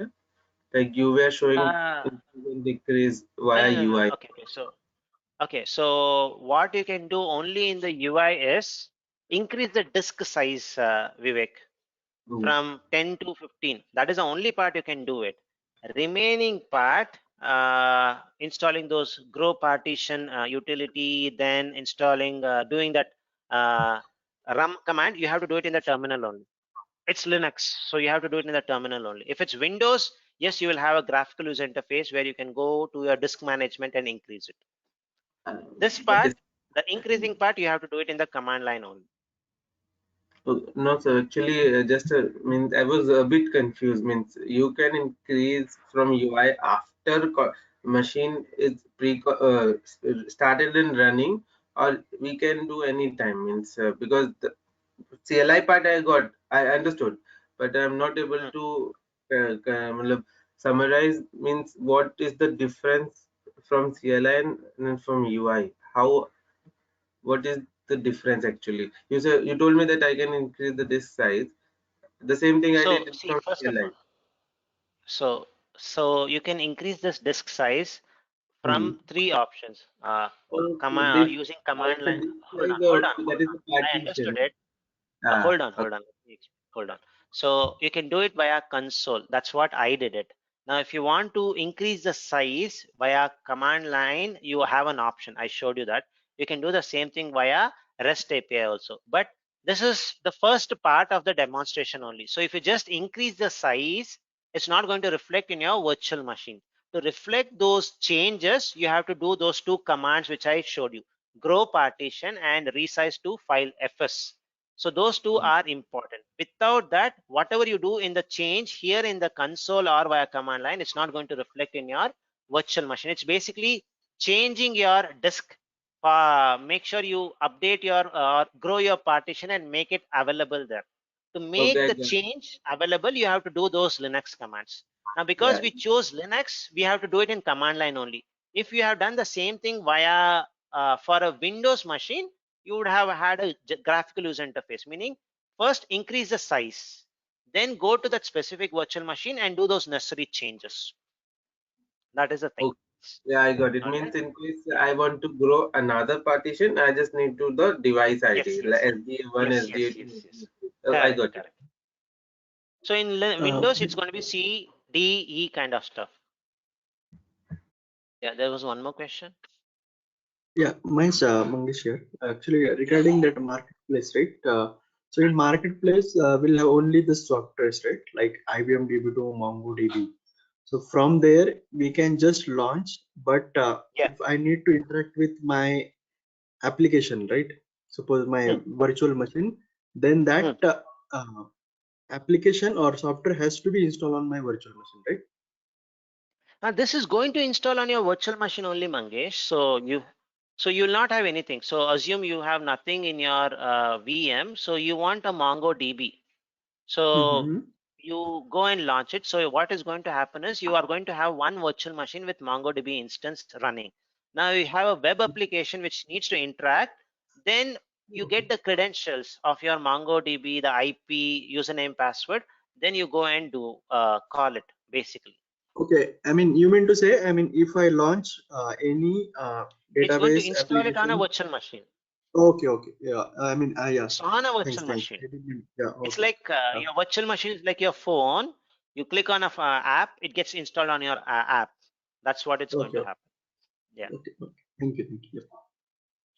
All right. So that is something I guess I have answered the stuff. Let's take a 10 minutes break, folks. Once we come back, I guess all the demos are done. So once we come back, we will explore some real-time use cases. So there, okay. So take a break and come back. Where's my? So take a break and come back, folks. This conference will now be recorded. All right, before the break, we saw a few of these demos, which helped us to understand some of the concepts. Now, with the concept which we have learned, we'll try to see some real scenarios, uh, some real-time scenarios, and something which I have seen in my experience. I've tried to put it, and we'll try to address them, and we'll try to address them in a very smart way. So that's the key part here. The first requirement is customer wanted to increase the machine type from F1 micro to G1 small. So that's the first requirement. and let's use the same application which we ran, the Apache web server. This is just pretend as if this is your application, folks. Okay, some e-commerce website or something. Pretend as if like that. And the machine type is F1 micro.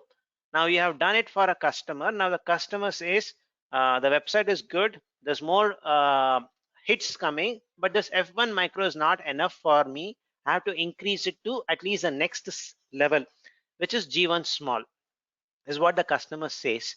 Now you have to make it little smarter.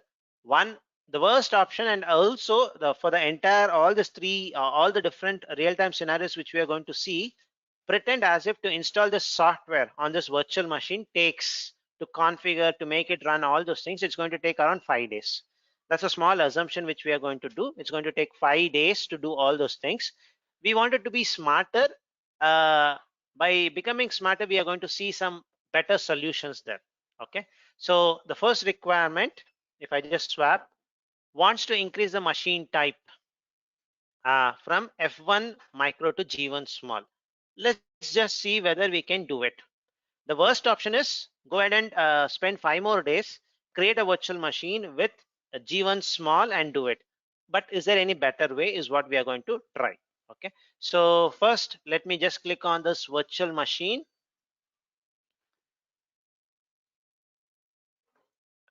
Click. Once the screen comes up, I'll click on the edit. So I'm just trying to see whether I can edit the machine type. Basically the question is on machine type. So let's try to click on edit. So when I click on edit, let me see if the virtual machine is running. There's a green tick. It is an indication that the system is running. If the system is running, what and all I can change it basically. So when it comes to machine type, it is very clearly saying you must stop the VM to edit the to edit the machine type is what it indicates. So it's a very clear indication. I have to stop it. So if I stop it, there's a possibility is what it indicates to me. So which is what was a solution. We'll try to do this and show you. So stop and edit the machine type and start it. Definitely you can fulfill this requirement, meaning I don't need to spend 5 more days. A smart way is shut down and do it. So, but the only drawback of this one is there's a downtime. Uh, I am not aware whether any other cloud provider provides you this capability where you can change the machine type on the fly. Somebody told me in Azure it is possible. I've never seen it. Uh, uh, at least in GCP it is not possible. So you have to have a downtime if you were to change the machine type. Okay, somebody told me it is possible. Okay, not it's not possible. Okay, somebody told me, so I was not aware. It was from it was just a word of mouth there. So somebody told me if it's not possible, okay, so then it's something good to know. None of the cloud providers can do it. That's a good one. So before we go and stop it, right, let's just quickly explore what and all I can do if I just edit the virtual machine. So I can enable serial port basically. So what is a serial port basically? If you have, so okay, so if you have, okay, hope that message which Anil Kumar has put, it is to everyone. It's an information. Uh, okay, Anil, okay, I'm just going to put it on behalf of Anil here to everyone. It's a nice information which Anil has put. Uh,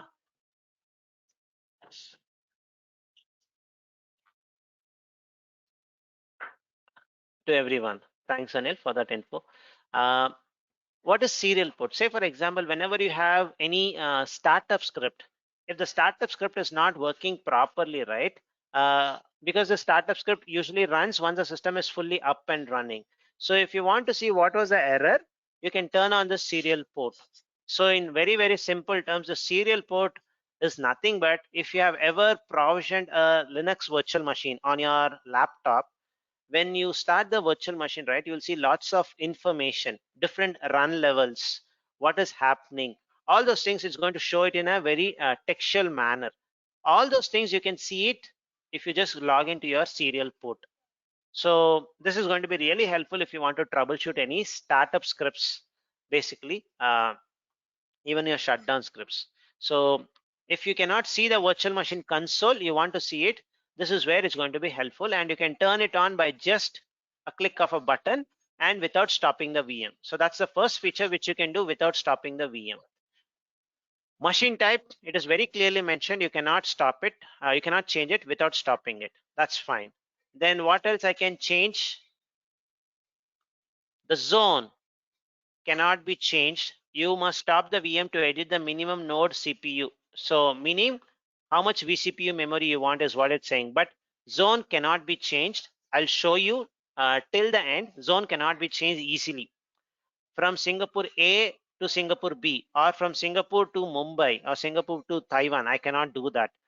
Basically the servers, this virtual machine is in a data center. How can I move from one data center to another data center without any extra work? So that is not possible.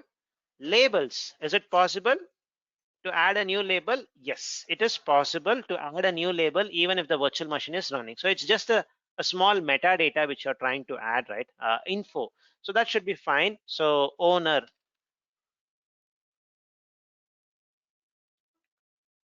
batch 6 team. I can add it. I can add it very easily. Now, networking, it's going to show you cannot change it. It shows you must stop the VM to edit the network, subnetwork internal IP address. So again, it's a clear indication stopping the VM is required. So that's one thing. Firewall rules. If you forget to turn off and turn on firewall rules, you can do it. So you add that, it's going to be a new network tag.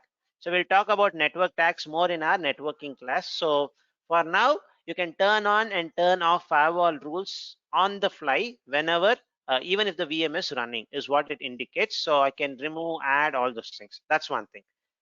Delete protection, enable delete protection. We saw you can just edit, you can do it even if the VM is running. That is possible. Now, if I want to do a small setting where I want to retain my disk, boot disk, even if I delete the VM, I just click on edit and just do this change. So even if I go and delete my VM, my disk is going to be retained. So this is one setting which you can do by just editing it. No need of a downtime. I'm just going to leave that as default. That's something possible. Then I can add a new disk. Even if the virtual machine is running, I can just go add a new disk. It's going to reflect. That is possible. So you don't need a downtime there. So or shut down the virtual machine. So that's another option which is possible. Then my availability policy, basically my availability policy, I can change my availability possibilities, availability policies. It is possible, but preemptible, I cannot change it. It is fixed. It is fixed. But it is saying to stop the VM and add and detach. Where for the disk, Mangesh, is it for the disk which you are saying? You must stop the VM to attach or detach a boot disk. Boot disk, attach or delete a attach a new disk, boot disk, or detach it. I cannot delete it. That's what it's saying. But I can add a new data disk. I can add a new data disk, Mangesh, not the boot disk I am saying. So boot disk, you can detach it only when you stop it. Data disk, I can add multiple data disks. Preemptibility cannot be changed. Please remember it. Preemptibility cannot be changed. You want to update your startup script? You can. You can add a new software you want to install.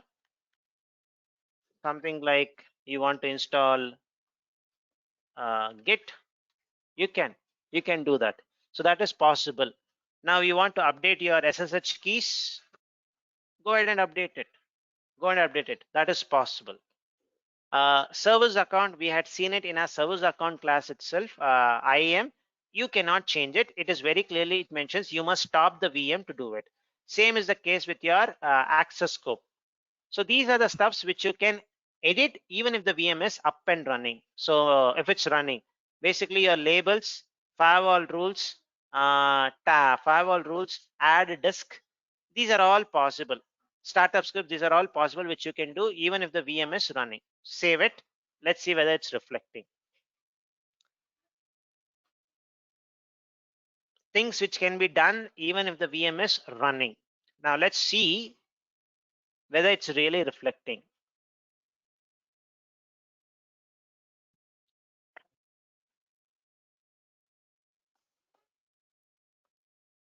Labels, we change it, then updated our startup script. Let's see whether it's going to reflect. I have logged into this VM. No, I have not logged in. It's saving. Let's just give a minute for it to show. And the VM would be still running, folks. Behind the scene, it's still running. So some changes are going to happen behind the scenes. So it's not going to impact the downtime of the system. So it is done. Now the first thing which I wanted to see is my labels, whether it's reflecting or not. Let me just see it. Let me just refresh it. More. Batch owner, batch 6 is what we mentioned. It is reflecting. Good. Now if I just SSH into it, we had installed Git, right? We had installed Git. Let me see whether that is reflecting or not.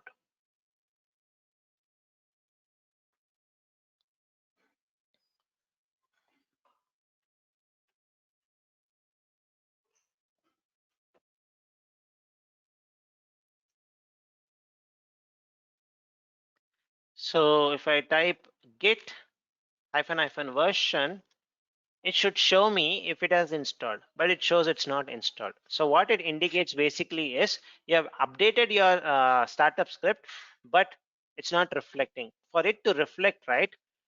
If it's not reflecting, the good place to debug it is start your serial console. Just let's enable serial console and see whether Git has been installed or not. And to install it, what should we do? We can get some idea there. So what I will do is, again, go ahead, edit the virtual machine, only turn on my serial console port. We did not enable it. Let's enable it. So edit.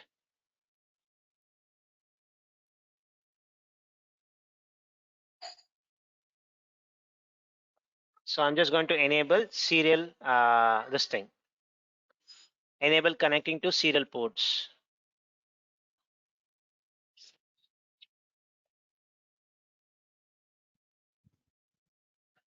So let's wait for that to come up.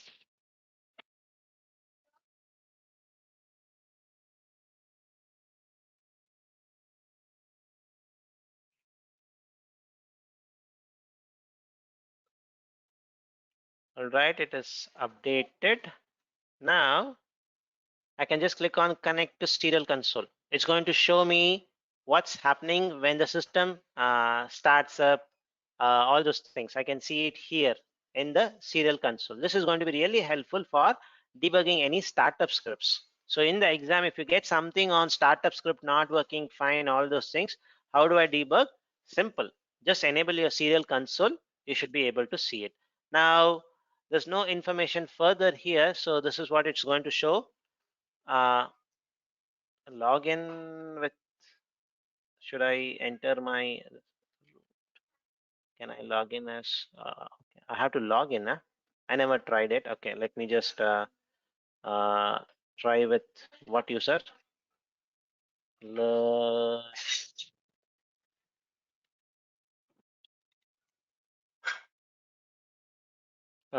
it does not, okay, 1 minute, folks. Okay, no need to log in, but I'll just show you how I can see whether the log information gets updated. No need of a login. What I will do is I'll just go back.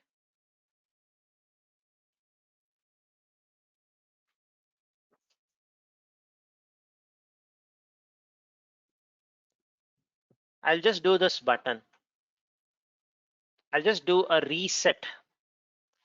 So when I click on reset, what is going to happen is basically like our laptop where it resets everything, cleans off the memory and comes up. So that's what is going to happen. So if I do a reset, my startup script is going to get updated. So let me just reset and see what's going to log here.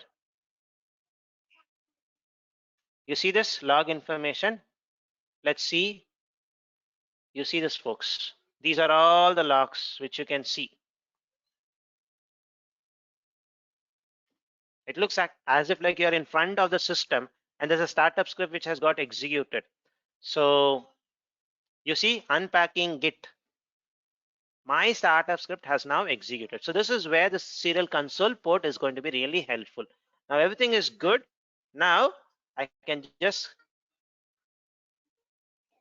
connect back because I've done a reset. So I just need to connect back. Once I connect back, what I'm going to see is the git command is going to be helpful. So the question was different, but what we are exploring is different. So machine type needs to be changed. We understood that machine type cannot be changed without stopping, but we were exploring what can be changed without stopping. So is this part clear, folks? Serial port. Now what we understood is serial console port. Labels can be updated, new disk can be added, firewall rules can be enabled, startup script can be enabled or updated, and how to see the stuff also we saw it using serial console. So hope this is clear. Now to achieve the requirement which the customer has given, you need to shut down the VM. That's very clear. We have to shut down the VM, then only we can change the machine type. So let's go ahead and stop it. When you stop it, it's going to be called as terminated state. So it's going to change the state from running to stopped, and from stopped it's going to go to terminated state. So let's wait for it to get terminated, then we will go and change the machine type. And also keep a note on the IP address, folks. It is ending with 132. When I stop it, right, the external IP address is ephemeral. It's going to go off. It's going to go off. So I can just make a note of it. Just click on this. Keep it there so that I will know the IP. So now the IP is gone. External IP address is taken back. Disk is there. vCPU memory are all taken. Now I wanted to change the machine type. Let's just go and change it. By stopping it, definitely we can change it, is what we have seen, by at least from those information. Let's verify whether we can do it or not.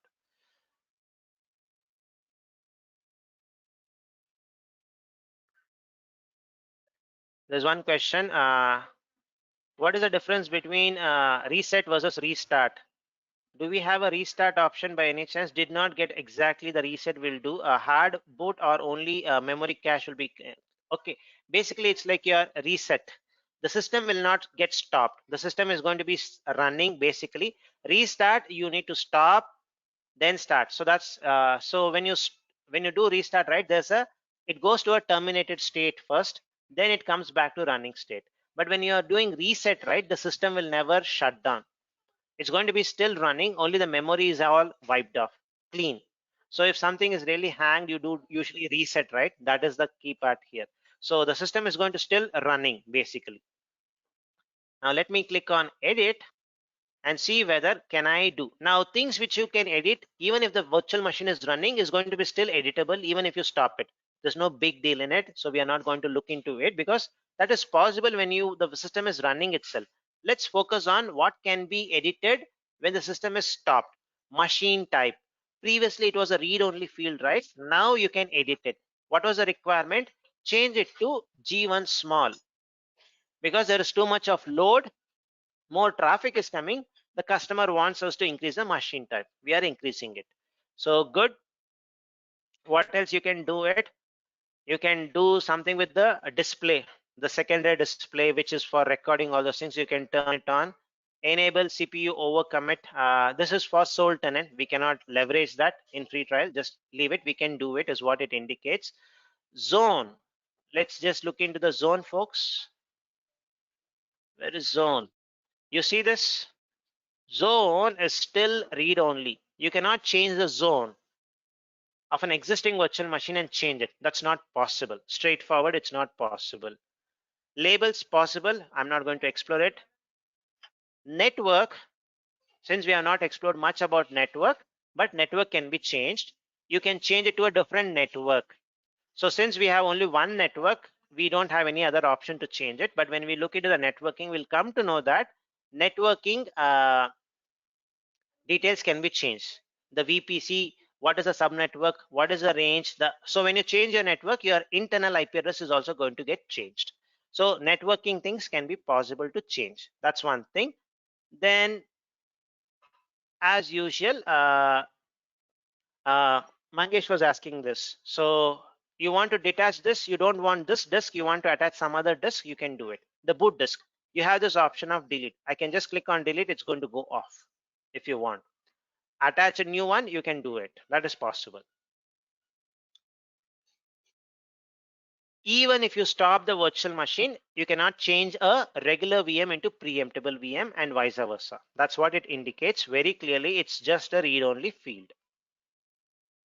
The last one, our service account. You like to change the service account? Change it. You can change it. It's going to work, but you need to stop it. That's a key part. Let me just save it. Now you would have got an idea what can change when you stop it, what cannot change if you don't stop it. Machine type is something which can be changed, but let's verify whether it's really coming or not. So can we replace an existing boot disk to any other disk? Possible. If you have a disk already, you can just come and change it. It's possible. So it's going to attach to the same disk, to the same VM which you are having. So you're going to have the same internal IP address. If you have some other data disk, it's going to use that basically. You can do it basically. Now the system is changed. Save is done is what it indicates. Now if I go to my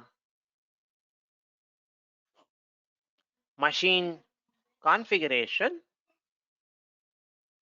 internal IP address is retained, and internal IP address is going to get changed after 24 hours, folks. Even internal IP address is ephemeral, but the refresh happens every 24 hours. But external IP address, immediately when you stop it, if you are not reserved it, it's going to go off. Okay. Now let me just start this. The machine type is already reflecting G1 small. Let me just start it.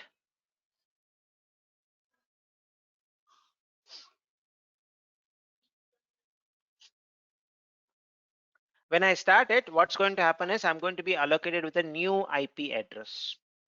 A new IP address. How to retain the IP address we'll talk about in our networking class, not now. Basically, you need to reserve it. Basically, that's it. So we'll talk about that in our networking class. So now the VM is getting started, if I'm not wrong. Did I not start it? When I start it, the machine type is going to come into picture. The billing starts, and what the customer told, we should be able to achieve it. Now you see the IP.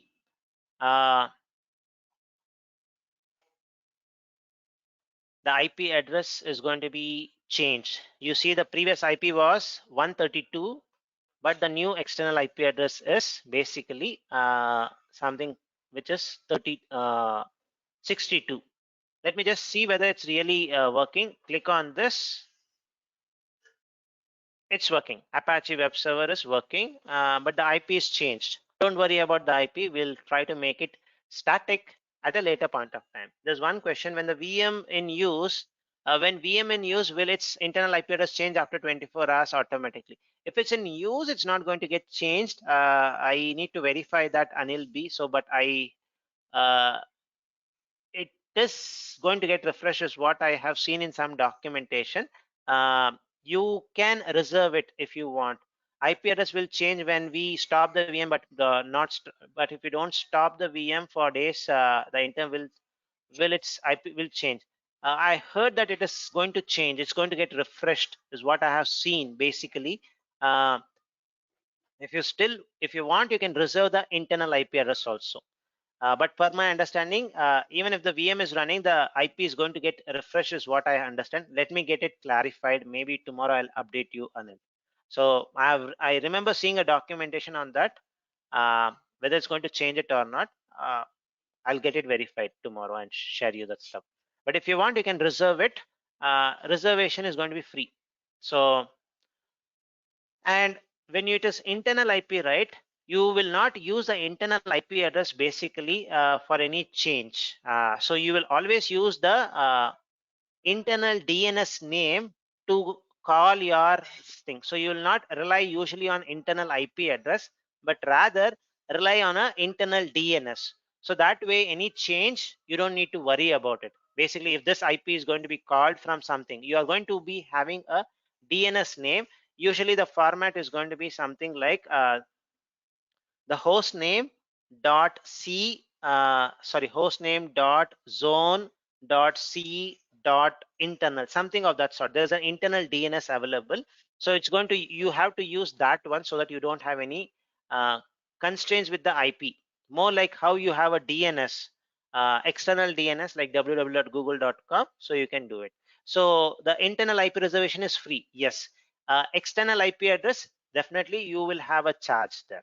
Right, you are totally correct. So if I reserve this, there's a cost, but internal IP address is totally free of cost when you reserve it. We'll talk about reserving these IPs in our networking class. Now, machine type changed, everything reflecting, good. So smartly, we were able to do it. It took us around 30 minutes because we were discussing some other extra topics, but definitely it is possible. I don't need to spend 5 more days to do the same work just because the machine type needs to be changed. So far, so good. Now, everybody who worked with a customer will definitely know customer requirements keeps on changing. Few reasons, few things could be for good reason, and few things they are exploring. So they wanted us to do those changes continuously. Let's see that what's the next requirement the customer has. The next requirement the customer is having is they want to move the server from Singapore A zone to Singapore B zone. Why? Anybody can comment why they want to change from one zone to another zone. What are the possible reasons people move from one zone but in the same region to another region? More customers in zone B, it's going to be the same region, so it's going to be Singapore, so it should not be a problem. Some compute related stuffs. Basically, one possible reason is we have seen, right, in Singapore A itself, for example, any zone you take, in one zone you may have one specific machine type, in another machine in zone you may not have that availability of resource. Yes, Anil B, so that's going to be a good choice. Maybe Smith's point of you want to have GPUs possible, so different resources are available in a different zone, so that's the reason customer wanted to move, sorry, customer wanted to move from one zone to another zone, from one zone to another zone. GPU stands for graphical processing unit. So let's see how we can do it. So one possible option is with an inbuilt command called as gcloud compute instances move. If you just use this, it's going to do that. Let's see whether this command works or not. Currently this command will not work. I'll also tell you the reason why it's not going to work. So, but previously this option was there. I'll show you the most updated version now. You need to be aware of all those things so that it's going to be helpful. So let's. So you can move from Singapore A to B easily with this command. Let's see whether we can do it. Server, right? So and without stopping the server. Okay. So the requirement does not say whether you want whether it's without stopping or not. So this command is going to do without with stopping. It's going to do with stopping. Later we'll see how we can do without stopping. First we'll see how with stopping you are going to do. So slowly we'll upgrade ourselves. Slowly when we go to a maturity, we'll make sure it is zero downtime. Thank you, Mahesh. Yeah. So now let's try to do this command. Launch my Cloud Shell.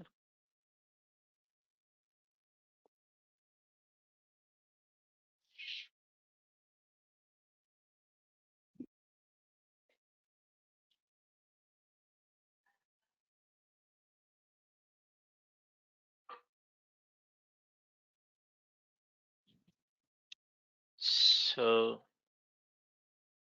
Requirement is from Singapore A zone to Singapore B zone. That's the requirement. Now let me just use the command gcloud compute instances move, then the name of the instance. If you don't remember the name of the instance, you can just hit tab. It's going to auto complete. It's going to, okay, they have bugs in the system. It used to work.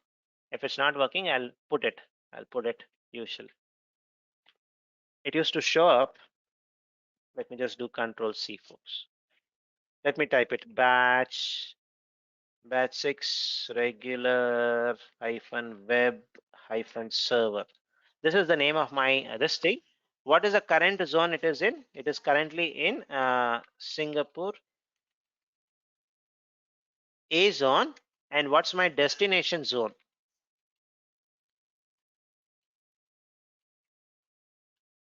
What is my destination zone? It's going to be B zone or C zone, whatever you want. But it's in the same region. So B zone. Let's try to do this and see what's going to happen. Sorry, what was the command? There's an issue here. Okay, gcloud command. So, okay, I guess I made a mistake with the typing. Gcloud compute instances move, the name of the instance, from which zone, source, and the destination. Current zone and the destination zone. When I do this, I get an error message where it says the instance is unified extensible. F stands for what? Firmware interface enabled and does not support move instance. So not sure what was this. So simple. Usually this is what we also do. So this one, I usually do something like this. That's it. GCP. Yes, that's it. So this is at this thing. Yes, Anil, you are totally correct. If I do something with this, what's going to basically happen is unified extensible framework firmware interface with GCP. If you look into it, basically what it's going to show is these are shielded VMs. So these are shielded VMs is what it indicates. Secure boot. So shielded VMs provide this support, meaning your virtual machine, when you provisioned it, it is shielded. So if I just go create a virtual machine, so this move command does not work for shielded VMs is what it indicates. Now in Google itself, if you take, there are different teams who works on different parts of the stuff. So this gcloud command may be built by some team, and this shielded feature could be done by some other team, and there could be product management which is going to make generally available those things. So different teams, so somewhere some connect is missing. So let me just show you unshielded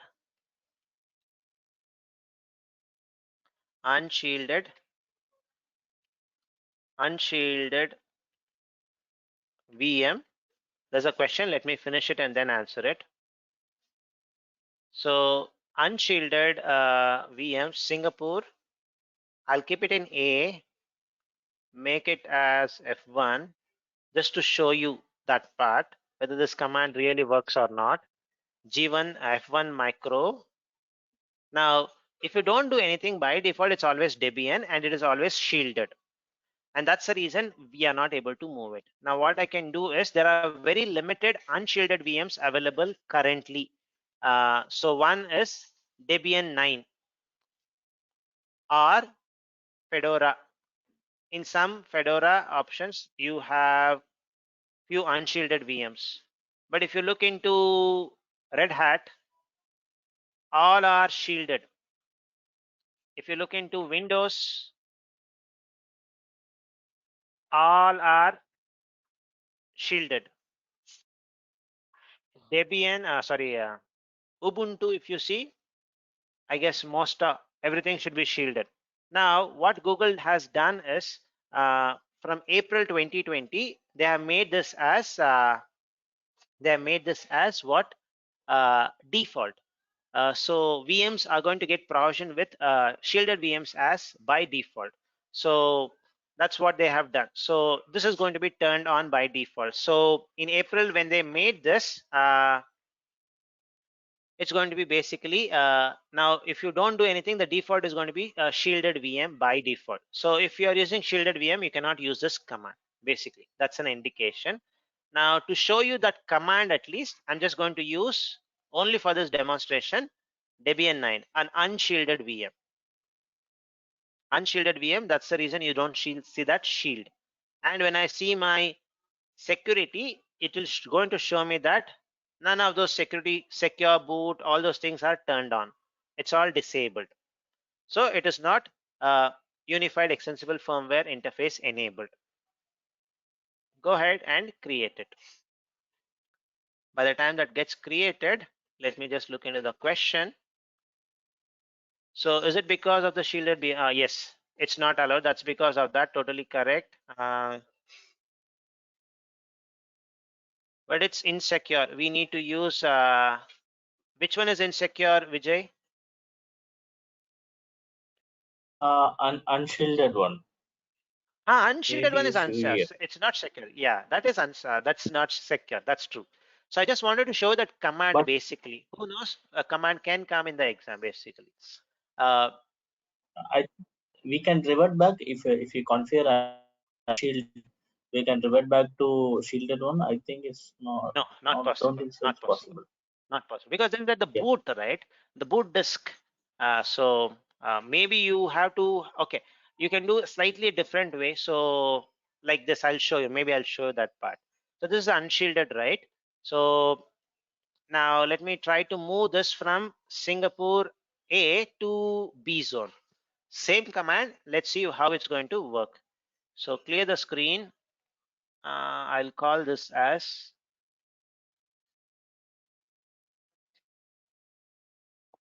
unshielded. Actually, normally we are doing in a different way this kind of issues. Other cloud, so we just directly copy the disk from the other cloud like a I'll come to storage that. account. Similar I'll come to way, that. copy the. I'll come to that, Vijay. Hold on. I'll come. I have a story to show. That's the only reason. So till the end, if you hold on, I'll definitely explain you. So different options I wanted to show you basically. So this is the command, the same thing which should work basically. Now, what this happens behind the scene, I wanted to show because we are going to learn how this command has been implemented and use it for our next implementation. So if you have such kind of a requirement where a VM isn't in one availability zone or one zone, it has to be moved to another thing. People take something like a snapshot. So I need to connect it back. Okay. People do with a take a disk and then they will do it. Basically, the same thing is what this command is going to do behind the scene. So without you doing anything extra work, it's going to do that for you. So it's going to take something called as a snapshot. There's a disk. That snapshot of the disk is going to be taken. Use that disk, create a new virtual machine in a new zone, but in the same region. And also make sure the IP address is also reserved and retrieved in the same way. So let me show you that stuff. So let's just wait for the screen to come up. And I wanted to show you a couple of more information. So I'm just going to use a couple of more tabs to show you what happens behind the scene. Maybe, yeah, I'll just put one more tab here, console.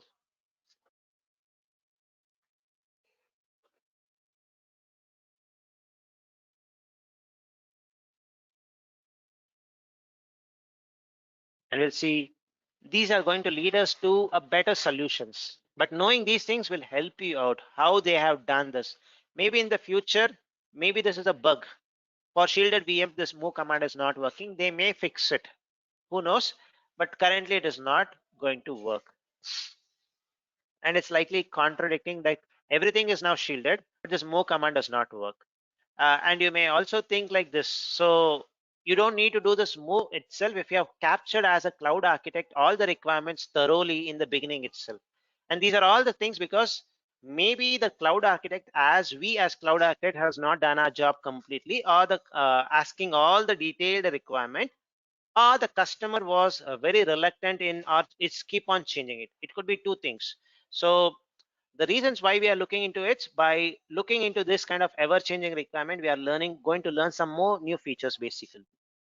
So for some reason the system is, let me just close certain stuff, folks, so that I can free up some space.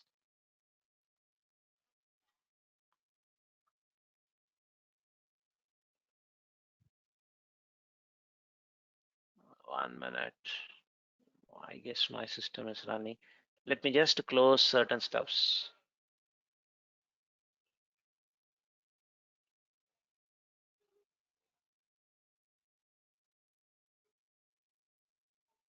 I don't think so we have anything here, so I'm just going to close this for a minute just to free up some space in my system.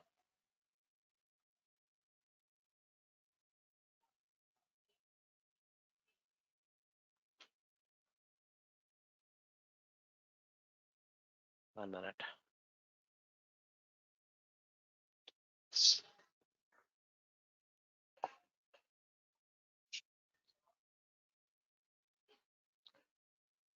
By the time this comes up, I wanted to show you what's going to happen step by step. So when you do this G-Cloud move, right? G-Cloud compute instance move, what's going to happen is step one. Step one, stop the VM. This is how this command has been implemented, folks. There could be some better way, but they do this way. Stop the VM, then take snapshot. Take snapshot of your VM. Take the snapshot of this VM. Then my understanding is they also reserve the IP address. We can give a try. Reserve the external IP address. Then create a new VM. Okay, once they reserve it, delete this VM. Then once it is completely deleted, what they are going to do is they are going to use this VM to create a new VM, create a new VM in new zone using the snapshot. That's the most important thing, using the snapshot. So snapshot is nothing but your complete disk copied, but in a compressed way, basically. So it's going to be compressed. So it's going to use the snapshot and with the external IP address which was reserved. Once the VM is up, delete the snapshot. The snapshot is only for a short time is what they are going to do, basically. So these are the steps which is going to be done behind the scene by just one command. So why we are exploring this, even though it is not going to be fully used, the reason is the way they have implemented it. So you can think of this yourself without downtime also. So but this procedures, if you follow, you can retrieve the same stuff in a different zone, make it available in a different zone basically. So for some reason my system is slow. I have to free up something. So 1 minute. Okay, what we'll do is maybe we can just have a quick 10 minutes break, come back. Anyway, it's close to our break time. So take a break, folks. I'll just stop sharing and fix my system. Is there any leak happening with my memory? So I'll just fix it and then we'll come back. Okay. Let me stop the recording. This conference will now be recorded. So I'm doing a fallback option. My laptop had some issues, so but using GCP itself, I thought of thinking it. So I have a Linux machine where I have installed some desktop components, and I have logged in, RDP'd into that Linux machine. From that Linux machine only, I'm trying to show you the stuff. So now what I wanted to show you is basically using Cloud Shell, how will I do a movement of this unshielded VM from Singapore A to Singapore B zone. Any zone, as long as it is in the same region. Is it really, for any of you, is Cloud Shell opening up, folks? Cloud Shell opening up by any chance? For any of you? Is there a downtime?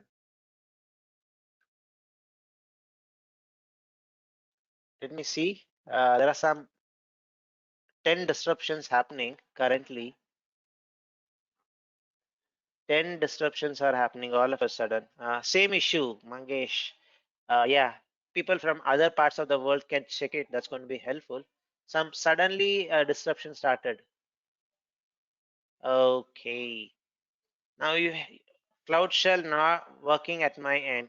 Okay, it's working at your end. Yes, same issue. So not able to launch Cloud Shell. People from US can check it out, folks. Kubernetes compute engine, some working. It's working. So for me, it's not working.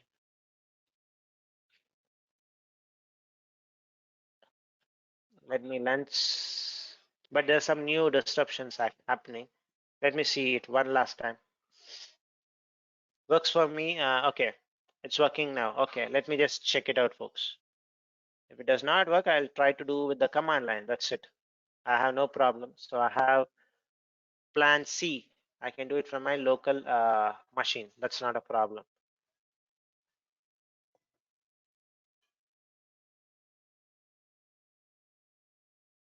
It's taking time. Okay, so by the time this comes up, right, let me use my command line, a real use case. Something like this will definitely happen in your real use case also. When you're doing something, at that time something is not working, so don't be stuck with one option. So we have already two options, right? We can definitely use this. So for me, it's not working. It's taking time to load. I don't know the reason, but I'll show you from my Cloud SDK. Should not be a problem.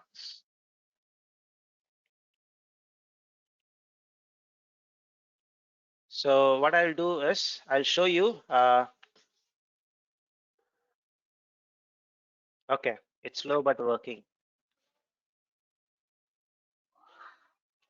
Fine. Uh, Nothing can be done. Okay, I'll just show you this command flow. Gcloud compute. First, I should make sure I set my project to config set project to learn hyphen GCP hyphen PCA hyphen batch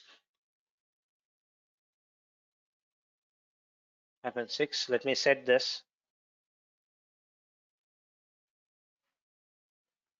Thanks, folks, for testing it out. At my side, it is having some issue. But we have plan C. We can try it. These are good use cases where you can try something like this. Gcloud compute instances move. I don't remember the instances, so let me just get the list. I don't need to have my console itself. If I know the command, I can do everything in the command line. So let me get the instance, and which instance we wanted to move. I'll just show you, and we will use an unshielded VM, and it's going to be easily moved basically. By the time this comes up, Cloud Shell is not going to come for me. So what I will do is basically show you a couple of stuffs. The screen may be a little jerky, folks. I'm sincere apologies. Snapshot, just wanted to show you the snapshot screen, and also wanted to show you a screen where the IP address are made as static. It's under a networking option.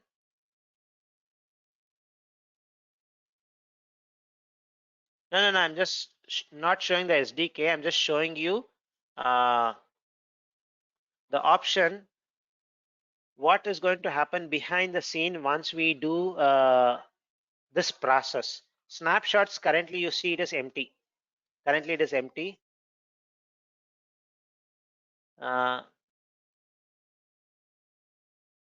sorry, folks.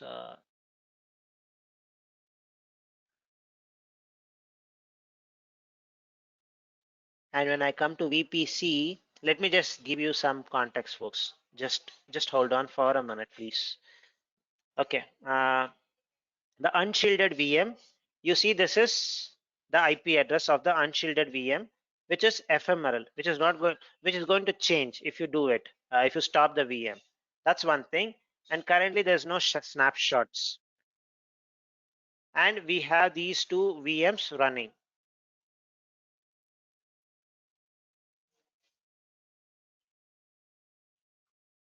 So we have VMs running. The background is this one. No snapshot there. The IP is ephemeral. Now, when I do the gcloud that move command, right, what's going to happen is what I wanted to show you. So for that, I'll go back to my command line. So what I will do is, this is using my cloud SDK installed on my laptop. I'm going to do it. So move instances, move. The name of the instance is unshielded zone. It is currently in Singapore. And the destination zone which I wanted to move is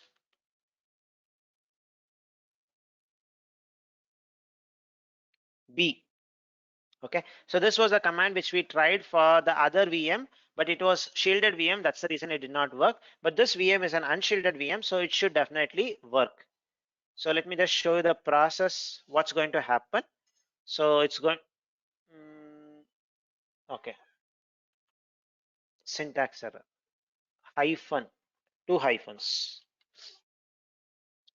So it's going to show, it starts moving the instance. It's going to show if things are all fine, it should show moving the instance. And now you see the moving the instance. Now let me switch my screen to show what's happening. First of all, it's going to shut down the instance. Let me just refresh it. You see this, folks? It is getting stopped. And behind the scene, there's going to be one snapshot also taken. There's going to be a snapshot which is going to be taken. Let me just refresh it. And let me see whether the external IP address, is there any change in that external IP address? You see that IP address, which was the unshielded VM's IP address, they made it as static, which was previously ephemeral, so that they can reserve it and bring it back to the same stuff. So IP is made as static for a short time only. Then snapshot is going to be taken in next few minutes. If I just see that, refresh it. Let me just refresh it and see it.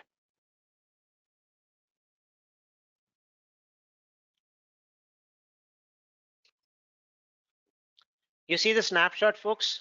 Snapshot taken for only for a short time.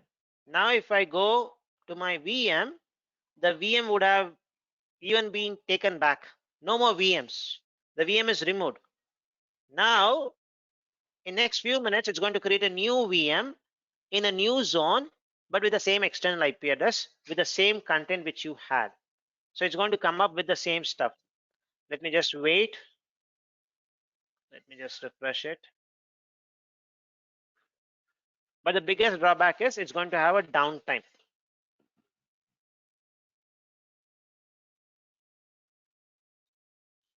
Now you see this. What's the biggest change? The zone is changed. The zone is changed. So the same IP is going to be allocated. And the content which is already there in the snapshot is going to be used. So Mahesh, even for unshielded or shielded, in both cases, we are stopping the VM and then changing the zone, right? No, when it is a shielded VM, we were not able to apply this command itself. It was showing that, right? Okay, It is command. Yeah. it is Okay, command. the failed. The command failed. That's the reason we came to unshielded VM demo only. So unshielded VM came back with the same IP address. Everything is back to normal. So, and if I now go to my snapshot, if I just refresh it, the snapshot will not be there. It was only for that short period it was taken, gone. Now, if I go to my external IP address, refresh it, it's back to a ephemeral IP. So the whole reason for showing this command is if somebody can create a script like this, we can also do that also. But the only thing is that we will try to do it in a slightly a better manner where we don't stop the VM is what we wanted to do. So hope this part of the demo is clear, folks, how the move command works. Basically, if you are using these were all the steps: start, take, reserve the IP, delete the VM, then use that and delete the snapshot and make external IP ephemeral back. So it's not currently this command, right? This gcloud compute instance move will not work for shielded VM. Basically, it's not going to work. So I can just put this command in the chat. Now the same thing we'll try to implement it so that we can have something which can be applied for our VM which is in currently in place. So we'll try to apply that. This command did not work. So this does not work because we were using shielded VMs. So let's try to do the same thing and see whether we can do it. All right. So hope the context is clear, folks. Let me know if there's any questions. So, and there are a few questions. Can we copy disk from one region to another regions? All those things I'm going to answer it once we do it. Okay. Now, before we move to the other stuff, right? This is and I had this move command demo in my YouTube also. The question which I get multiple times, same question is, can I use this move command to move from one region to another region? Meaning from Singapore, so if I use Singapore B, can I move from Singapore B to, say, for example, US Central? Or forget about US Central, the next closest location, Jakarta. Is that possible? Answer is no. Jakarta is 2. A. If I just try it, right, it's going to show movement is not possible if it is inter-regional. So it has to be within a region, not between two regions. Let me just show you the message, what it's going to show. You see this error? Instances belonging to subnetworks cannot be moved interchangeably. It has to be in the same region. Only then you can move it. All these drawbacks we will easily fulfill or remove it when we go with a better option. So that's what we are going to do now.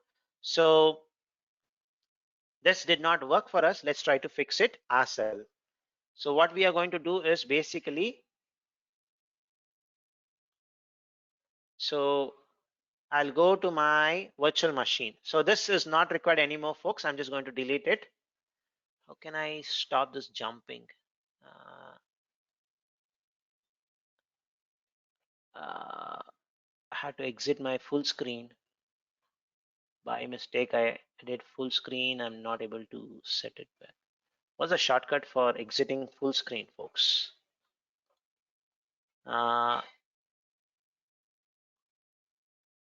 Escape. Escape. Yep. Escape is going to do it. I'm in a Firefox Linux one. So, okay, no problem. I'll just close this.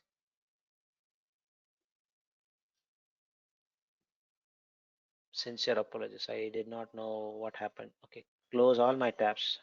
I'll just do it one more time.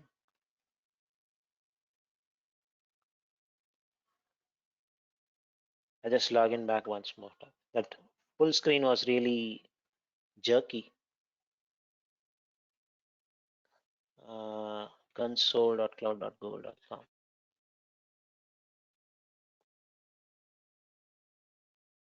Good. It retained my stuff. So dashboard batch 6. So the goal is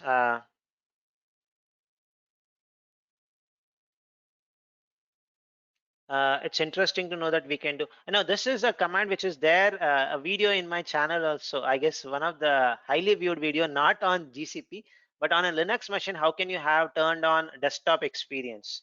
So look into that, Anil. You'll get it basically. So I use it for some demonstration purpose. Now it is helping me basically. So if I just go to my, now at least the screen should not be so jerky. What I'm going to do is go to my VM. First, without downtime. We saw with all downtimes. Now, you people will never be a fan for downtime because everybody wants zero downtime, all those things.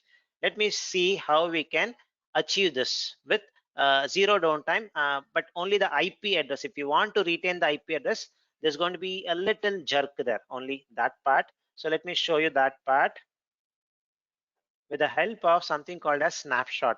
Even that command also took the same thing. We are also going to do the same thing. So for doing that, what I'm going to do is go to snapshots.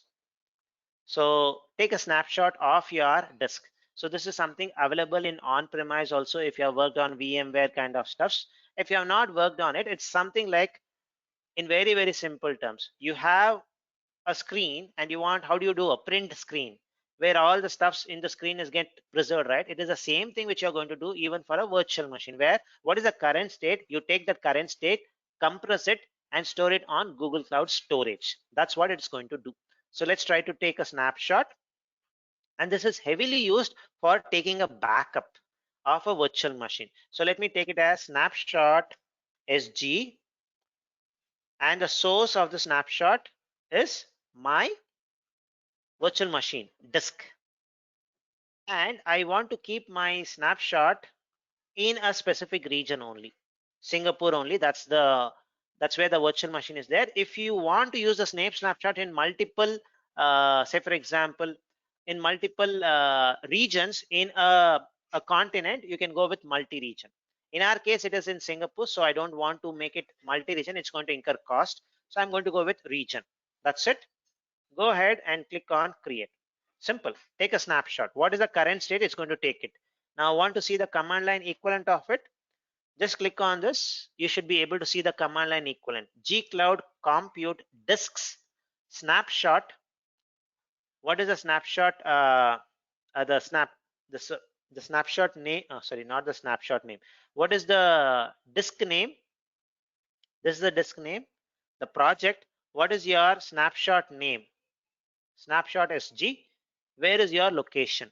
The storage location. I want to keep it in Singapore. That's what I'm saying. That's it. So let's click on create. Usually snapshots are compressed. So it's going to be compressed.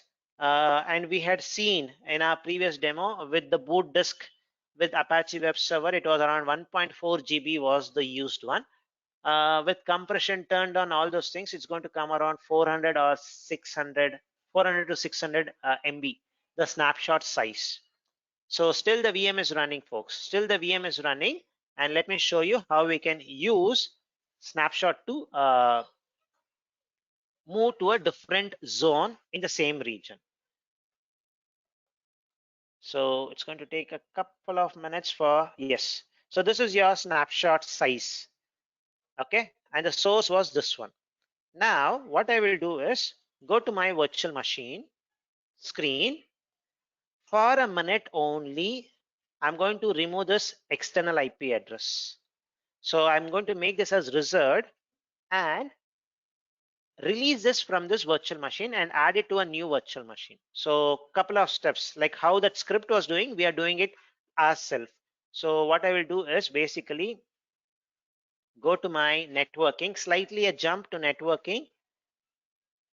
But since most of you wanted it with zero downtime with the same IP, trying to show you that slight stuff.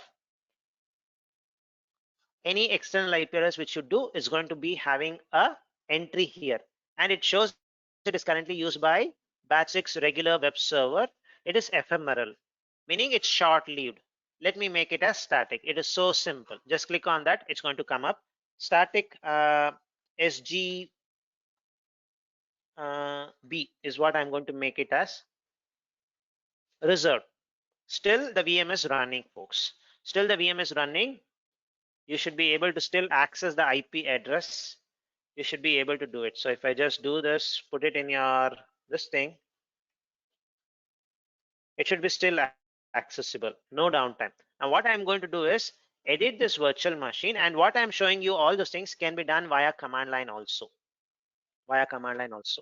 So edit the VM, and I'm just going to remove that external IP address from this virtual machine, or only for a short time, so that I can add it back to the new virtual machine. So go to my networking, and all those things without zero downtime I'm trying to do. The VM is going to be still there.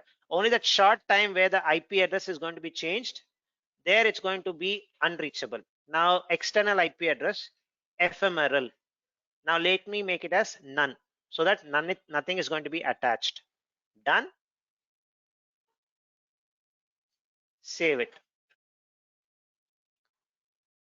Now it's released. I should be able to use it to any new VM in the same region. So let me quickly create a virtual machine.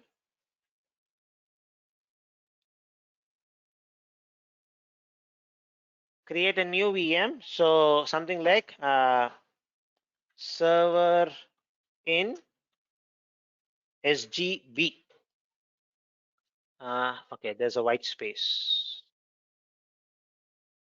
Now let me try to, this was the most important requirement, right? Make it in Singapore B zone. This is what they wanted. Good.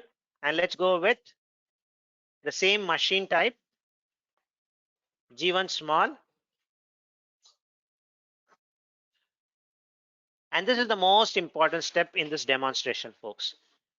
You should not use your vanilla operating system. This, if you do it, it's going to be plain. But what I want is an Apache web server. So for that, you need to click on this change. Instead of public images, which we know what are the public images available, go for something called as snapshots. Snapshots, which is available in your project. Now, if I click on this, I will have one snapshot, which I just took. Forget about the time zone. Maybe the Linux machine is totally in a different time zone. So snapshot, the disk size has to be the same, 15 GB. That's what we increased it. Select it. First time we are not using a public image, but we are using our own snapshot to do it.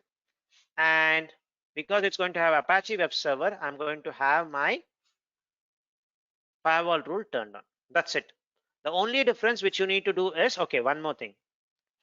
We want the same IP address, right? Go to networking.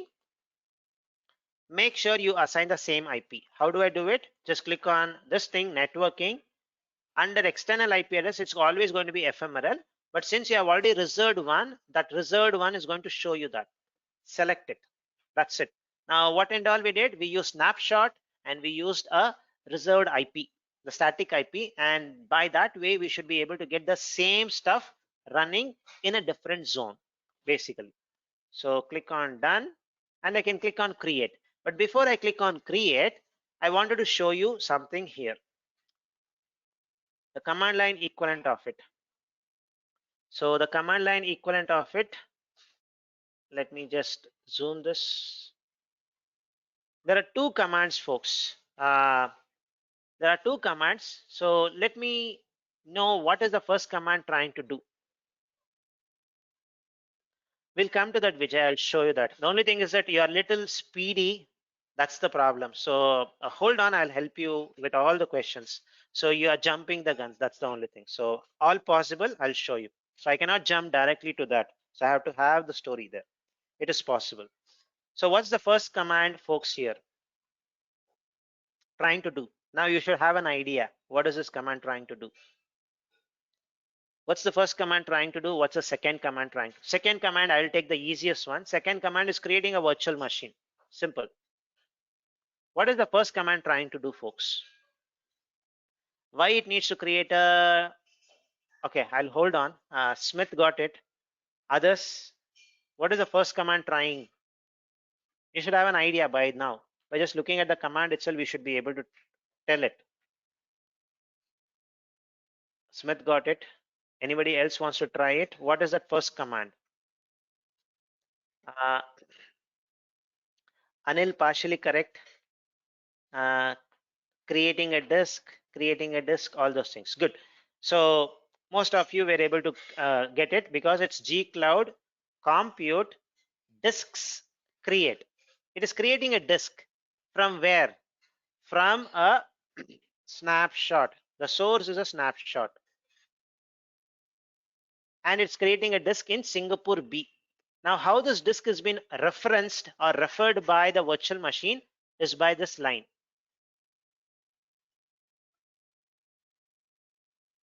It is by this line. So it is referred by this line. So first of all, why do you need to have a disk here? First of all, can't I use the snapshot directly? Is a question. Any thoughts on this, folks? Can't I use the snapshot directly? Why can't I use it? Any thoughts? Why you need to create a disk and then do it? Snapshots are compressed. Awesome. That's correct. Basically, snapshots are compressed form. You cannot directly use it. So you have to make a disk out of it and then only attach it. So nothing to do with the zone or anything. It's basically to do, it's in a compressed form. Make a disk out of it and then attach it. So now it gives you a very clear indication. If you were to create a new virtual machine, you have to have a disk and then do it. So you can do with the snapshot also. The only thing is that it's going to take little more time. So this command, assume with the Google's network capacity, all those things, it may take around 10 seconds extra. Just creating a virtual machine can take 10 seconds. So totally, it's going to take 20 seconds for me if I use a snapshot. If I use a snapshot and create. But if I use it with a disk, it's going to be 10 seconds. So basically, there's going to be little more time taken if it's going to be using a snapshot. Remember that. This concept is going to be used in tomorrow's class. Okay, so let me just escape this.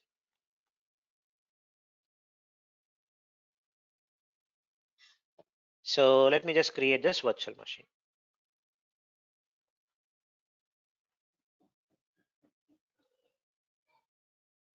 Now I should have the virtual machine with the same IP which you were using previously, and the Apache web server.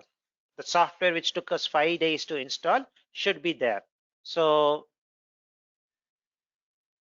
I'm there. If I click on it, it should go to show me the stuff. So the only difference is it's now served from a different zone in the same region. Remaining everything for the user, it remains the same. Now we had a very small downtime only for that IP stuff. If you can do this, you can do it slightly in a different manner also. So you can play around with DNS records and change the record and do the switch. That is also possible. So a couple of ways are possible there. So here, because we have not looked into DNS and all, so I thought I'll show you this option where I can reserve an IP address, something like how this gcloud command, gcloud compute instances moved it. We try to do the same thing but by ourselves. So the VM is still there and we are able to access it. So this is the second option using snapshot. Any questions on this part? I'll come to the remaining questions between the zones, like between regions, all those things. I'll answer it next. That's the next part. This part is this clear, folks? From one zone to another zone, if it is a shielded virtual machine, snapshot is going to help you out easily. And with zero downtime, we can definitely achieve it. Any questions on this part so far? Okay, if you don't give me a response, I'm going to assume it is clear. So I'm going to take it to my advantage. So this part, only this part. Yeah. Makesh, if we have a multiple disk also, we need to run a snapshot, or each disk we need to create a snapshot? Good question. So you have to do it for each disk. You have to do a snapshot for each disk. Now there's a new feature in GCP called as like how in AWS you have AMI, Amazon Machine Image, you are going to have something called as Google Machine Image, where you can take the complete machine. It may have C drive, D drive, multiple disks, all those things you can take it and you can restore it in a different region. That is possible. But when it comes to snapshot, individual disk you have to take it. Yes, Anil. So Okay, it is thank called as machine image. Yeah. So I'll show you that slightly at a high level, but because it is still in pre pre GA or something, so we'll not do it. But I'll show you the difference towards the end. So this part, if it's clear, we moved from one zone to another zone in the same region. That's good. Now, as usual, the customer requirement keeps changing. The customer requirements keep changing, and now the customer is not having more hits in Singapore. Now he's feeling, let me shut down my business in Singapore, move to Taiwan. Now he wants to have the entire setup because the traffic is going to come from Taiwan users, so they wanted to get a lowest latency. So he wants to do the same thing in Taiwan region. So how? Let's try to see it. Again, our snapshot is going to help us. How? We'll see it. This should answer Vijay's question from one region to another region. How do we do it? So first one which we saw was within the region. Now let's see how we can do it with two regions. So totally out of Singapore.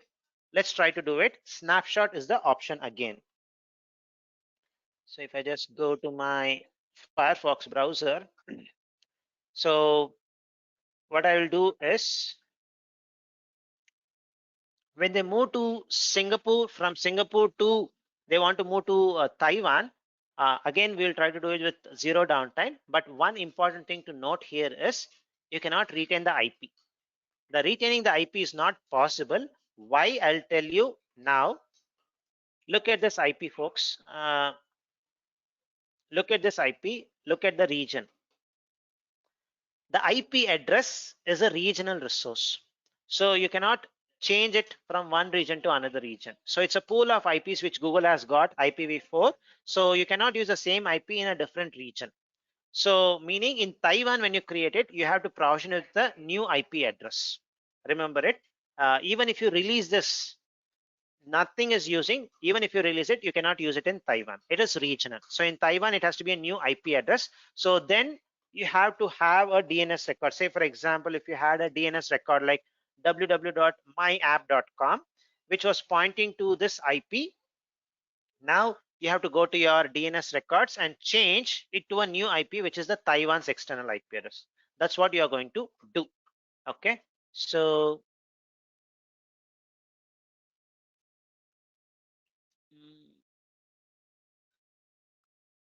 now what I'll do is I'll show you how I can make this running in a different region altogether. It's nothing. It's the same stuff. All the same stuffs I can do it. Just change the region. That's it. So instance in Taiwan. Select Taiwan. Which zone you want, you select it. Taiwan. Maybe A. Choose your machine type.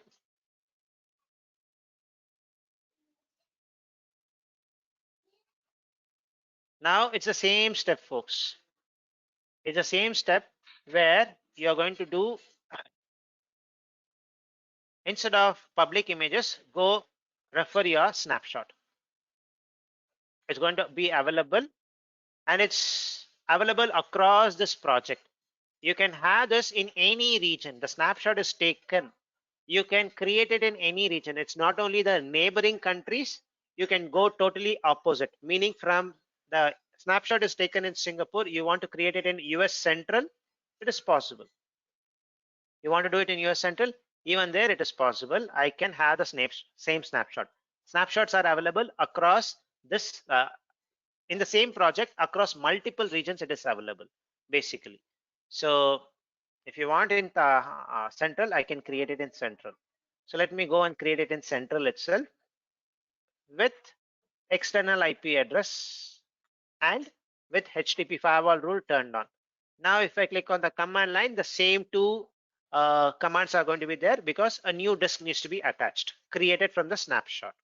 So click on create. Once I do it, I have a data. Using the same data, I'm creating a virtual machine in totally in a different region, right opposite. So from Singapore, I'm creating it something in US Central, Iowa. So let me just see whether it gets provision. Provision, click on it. Sorry, the name was Taiwan, but it is provisioning zone, my bad. So if I click on this, it should work. It works beautifully. Now, throughout all the 3 case studies which we explored, what we have seen is we have never spent 5 days more, and we have tried to explore more options in GCP. So with downtime, we came to a place where without downtime, we can do it, basically. So by doing it, we have leveraged more concept. We have explored more concept. And this is the same thing which I ask you to also do. When you do the lab yourself, you will have your different ways. You may come from different background of cloud. Uh, for example, Vijay, he comes from Azure. So now he may try something with Azure style and he may find out something new. Exploration is always important. So you may find something better. So the options which I showed, you may find out something much better than this because of your previous or other cloud skills. So that exploration is always important. Try this and also try to do the labs which we are doing it yourself, but without looking into the recordings. So that way you will do mistakes. When you do mistakes, you'll search for something in the Google. You'll find out something new, which I would not have even taught you. So that part is an important part, basically. Okay. So far the requirements which they have given, we have successfully done it without spending 5 more days. Now we have really impressed the customer. The customer is really happy. He has been moved to Taiwan. Everything is good.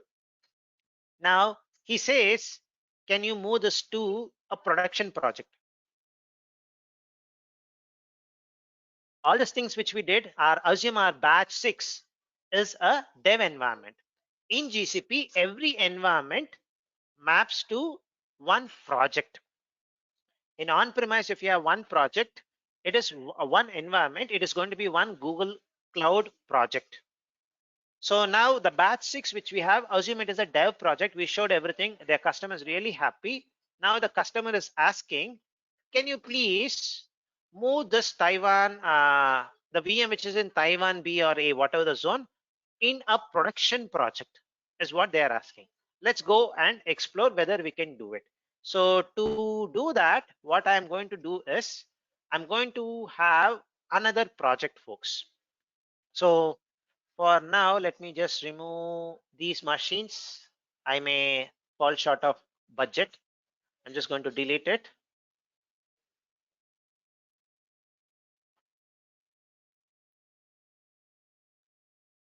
So what I will do is I will go to another project. So called as batch 6 project. So with your free trial account, you can create up to 12 projects. So 2 projects is more than enough for you to learn. So you can create your second project, or maybe my first project which you had, you can use that also.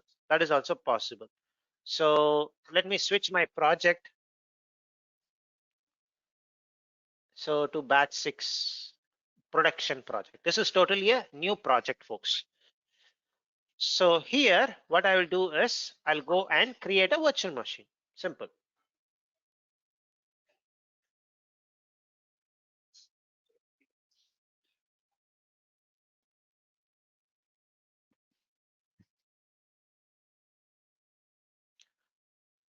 Forget this virtual machine. Actually, we are logged into this virtual machine only, folks. This is a virtual machine which I'm currently in. Now let me create it in.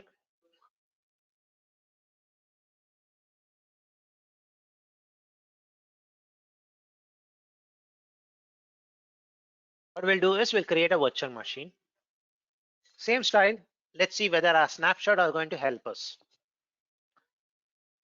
So instance in prod.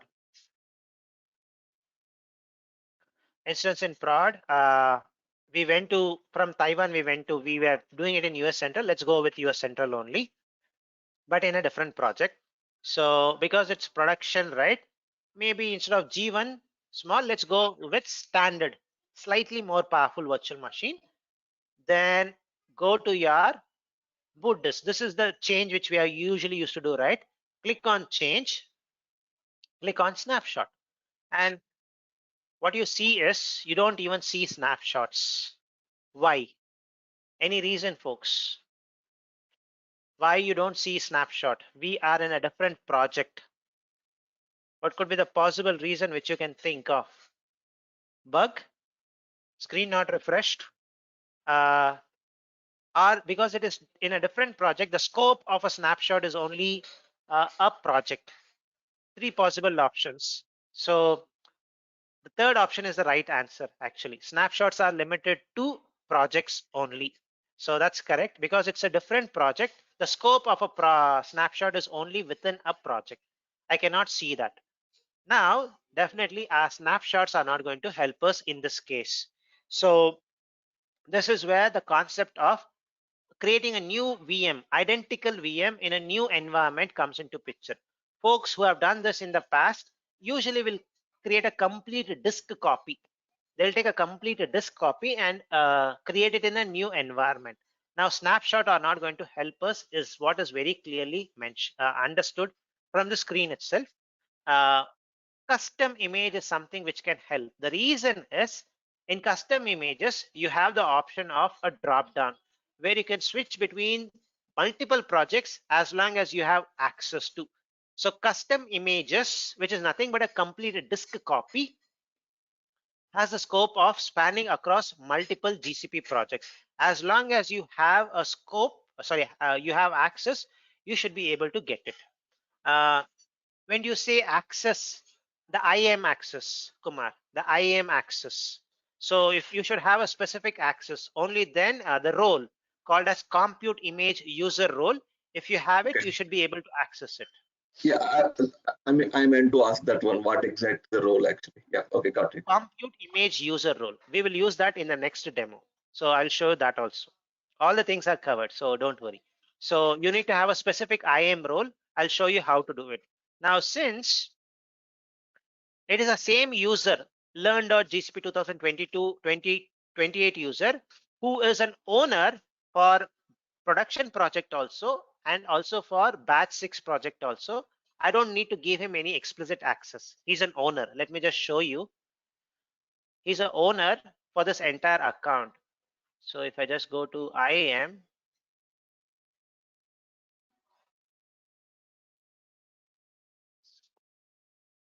so if I put a filter on type users, so both the users, sorry, this user is already owner. Similarly, if I change this to batch 6, it's updated in the URL. Even here, this person is owner. So meaning I don't need to give any explicit access. It's going to work for him. Only thing is that I have to create an image. Let's go ahead and create an image, which is a complete disk copy. So if what I understand is image can be accessible across project, but it is controlled by IAM. Absolutely correct, Anil. So Anil B. So now let's go ahead and create an image. This is how people create images, folks. So create an image.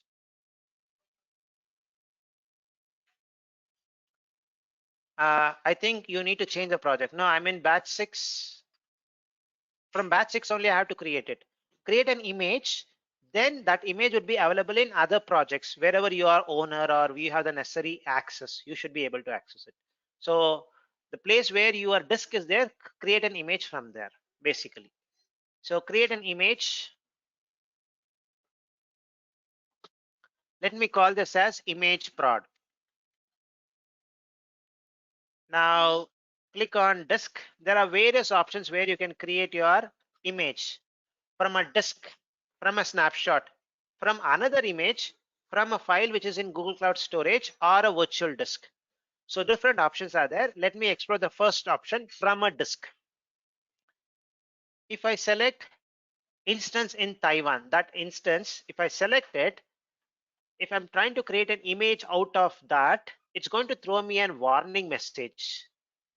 Keep the instance running, not recommended. So what it means is basically you're trying to do a complete disk copy. And when you're doing this kind of a stuff, keeping the instance running is not recommended. The reason is basically you may have some file lock. Some process may be running, it would have locked some files. And if you try to do it, there's a chance that the disk or the file system can get corrupted. So to avoid that, Google recommends you to stop the VM and then do it. Now, if we stop it, we don't want to have downtime. So what could be the option which you can think, folks? Google is recommending not to stop it. Customer is asking not to stop it. Google and customer. So we are stuck in between. What could be the option which you can think of?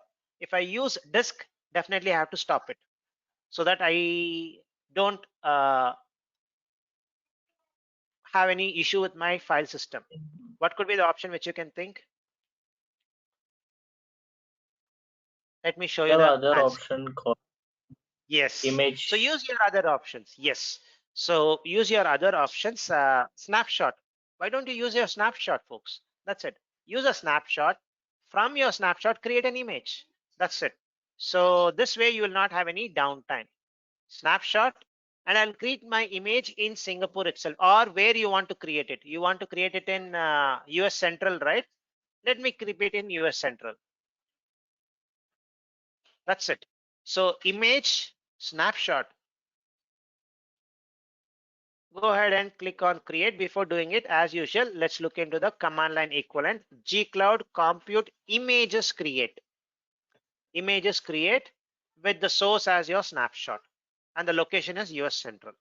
Let's create an image, folks. And you're going to have all the three options for encryption part.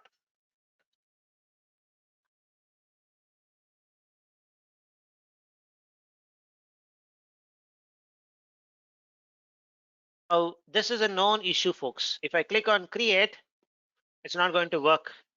I don't know what is the reason. First time when I click it, it does not work. One option, you can refresh it and it's going to work. Second option, if you are stuck with this kind of stuffs, refreshing the screen will definitely work sometimes. But if you are in a situation where you cannot refresh the screen, what could be the option which you can think? Now, if I click, it's not responding also. Looks like a bug actually. I have seen this 3 times now in the last 1 week. What could be the option which you can think, folks? Sometimes UI will fail. If UI fails, just that's it. Smith is correct. Go to command line, folks. Whenever UI is not working, just go to your command line. Yeah. If you don't know the command, no problem. Just click on this. You get the command line. You have the command line, just run it. It's going to work. That's it. So always think of that alternative options. Don't be stuck with one option. So let me see whether my Cloud Shell works.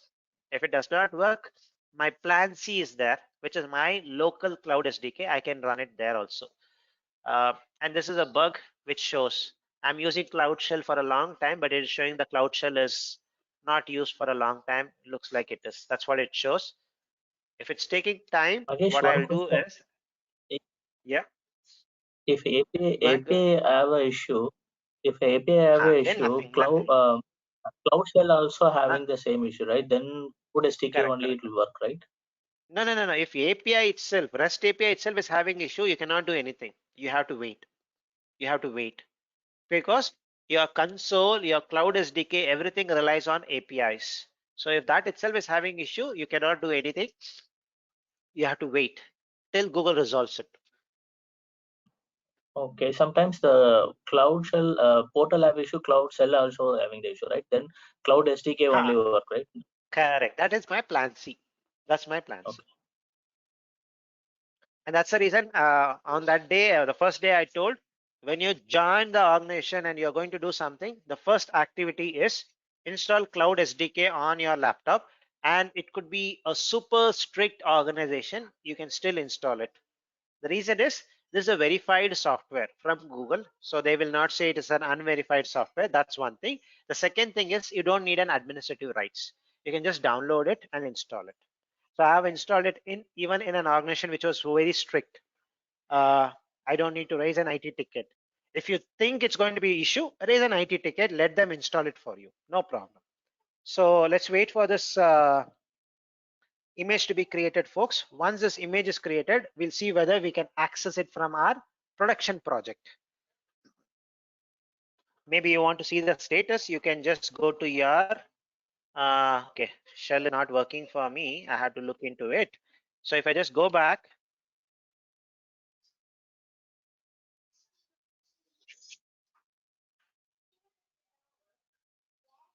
Image pro. Okay, it's created. Let me just verify whether it has come out of the prompt. Yes, the image is ready. It's currently in a ready state. So good. Now let me go. Image is ready. Now what I will do is I will go to my other project, batch 6. Batch 6, better to refresh it. Caching can be there. So batch 6, which is my batch 6 production, which is my production project. And let me see whether I can use my this thing, image, which I created it. So for that, I'll go to my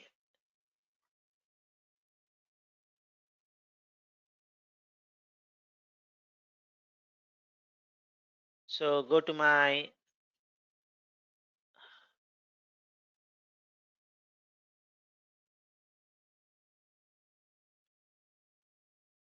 virtual machine screen. I'm in batch 6. Look at the address, folks, in the address bar. It's very important. Now let me create a virtual machine.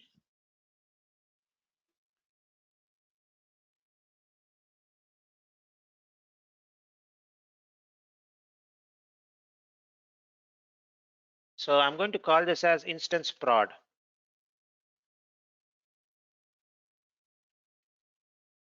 Instance prod. I wanted it in US Central. Any zone is okay with me. Because it's production, let's give little more capacity. Now the most important thing is change your boot disk. Click on change. Now we know Snapshot is not going to help us. Let me come to my custom image, and in batch 6 production nothing is there, but in batch 6 I have an image. It's not showing up. It's only because the browser is not refreshed is what I feel. Let me just refresh it. It's an Ajax call. That's it. It's a bug. Okay, now it is showing up. Batch 6. It should show your image prod, which we just created a few minutes back. Now I can use this and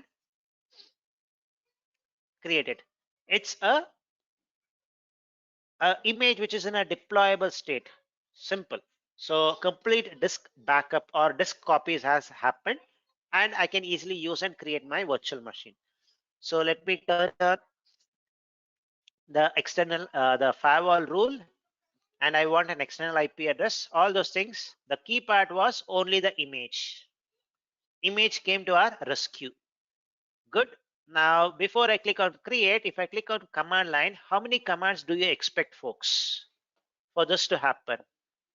1, 2, 1 for creating a disk, 1 for creating an image, a virtual machine, or only one command? Why? If it is 1, why? If it's 2, why?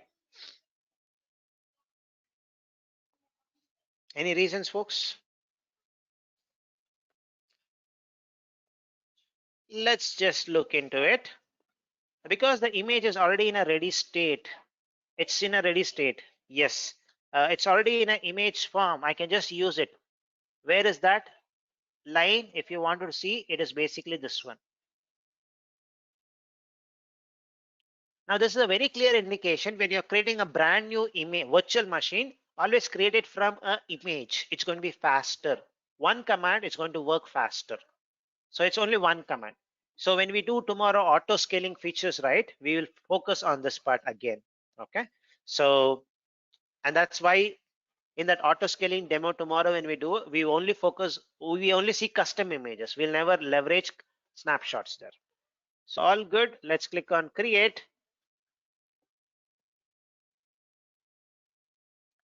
And let's wait for the virtual machine to come up. Once it is up, I'll just verify whether my system, the stuff is working or not. Let me click on it. Still processing.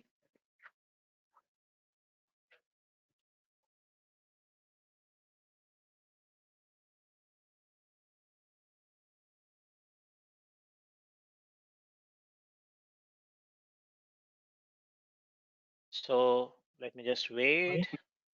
If I want to update the image, again we need to create a new image, or is there any option to update?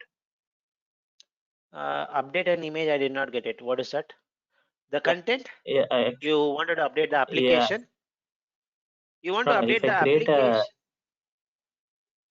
if I create a image on today, maybe next week, I wanted the updated virtual machine. Again, I need to create a new image, Yeah, like you a have to snapshot, create a new. or is it You have to take Oh, you have to create a new one, maybe either from a disk or you create it from a snapshot.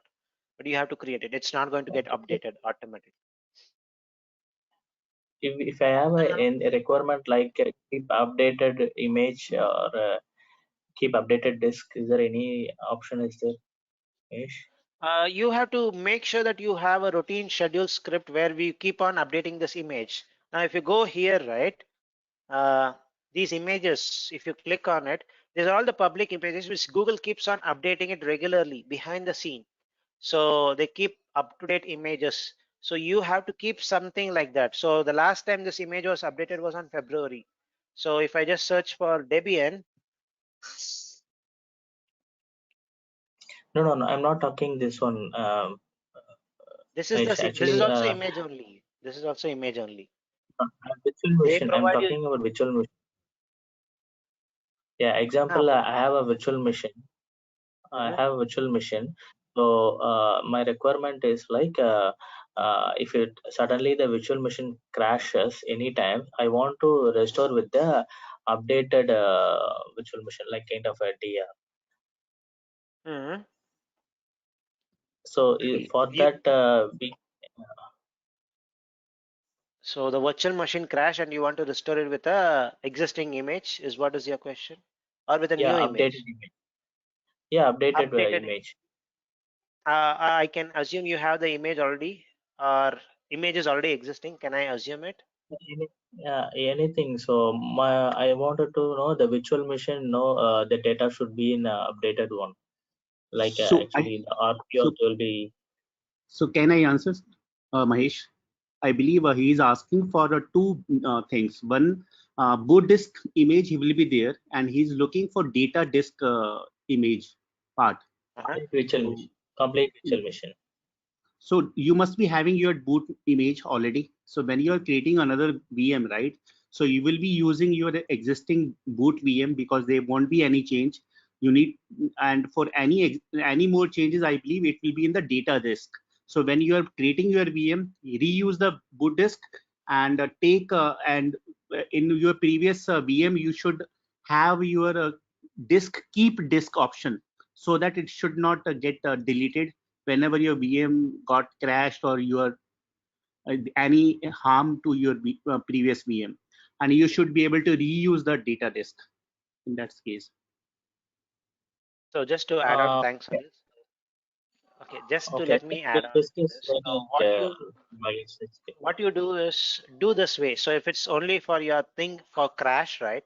Have this option, Vijay. Schedule your snapshots regularly. You keep scheduling your snapshots, your boot disk, your data disk. Both you keep taking a snapshot. So if you keep taking your snapshots regularly, if something is crashed, you go use those snapshots and create a new virtual machine. Straightforward way. Okay, Mahesh. Straight. Actually, after the class, I'll explain you detail. So, Okay, sure. okay. So this is about the this thing, custom image. So now even in a different project, we were able to do it. So far so good. I guess I will just do one part and then stop it for the day. Now everything went good with this Taiwan customer or the US central customer, whatever it is. Now he or she has a sister company also. Now he would have told this model, this works very well, this kind of a website, you may also want to try it. Now we are creating something called as a golden image. Now if you are wanted to share this with a sister company, fortunately they are also using GCP, but it's not your own account. It's some other account, some other GCP account. What is the one which you're going to use is basically share this image, give only read only access to your sister company who is using a different account altogether, just give them compute image user role. If you just give this role, right, they can easily reference this image and create a virtual machine in their account. So when they provision it, you are not going to incur any cost to their image when they use the image. You're just sharing it. Then they will use that image and create a virtual machine there. So this way you can share your image also. The role which you need to give is compute image user role. If you just give this, other project also can access it. Or if you want to make this image publicly available, give a public access, all users, so that anybody in the world can access your image. So the role is the important thing. So basically your IAM role. Let me just show you this demo and then stop it for today. So if I just go to my image, this is the image, right? Only this image, I want to share it with my sister company, and that sister company's email ID, maybe a group email ID, something would be shared with me. Now what I will do is, because it's an individual image, I will always use my show info panel. So click on show info panel and I will add a user, Mahesh at GCP with Mahesh.com. Done. This is the user, and I'm not going to give any other role except compute image user role, just to read the image resource, nothing else, folks, nothing else. So just you give this role, that's it, done.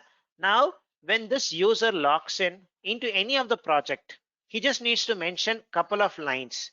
Basically, I want my image from this project, and the name of my image is this one. That's what he needs to mention. Something like when you did here, right, when you created it in batch in the production project, there were two lines which was mentioning, because it was a different project altogether, right? So what we mentioned was something like, if I just go to my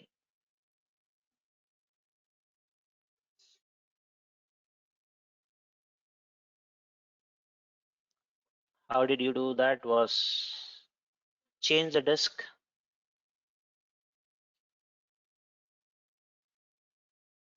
boot disk to this one, batch 6. Okay, this is a bug. Let me just again do this. UI is always buggy, folks. The two parameters which I should be remembering is basically image. You can do it in any project as long as that user has access. These two lines is what you need to have.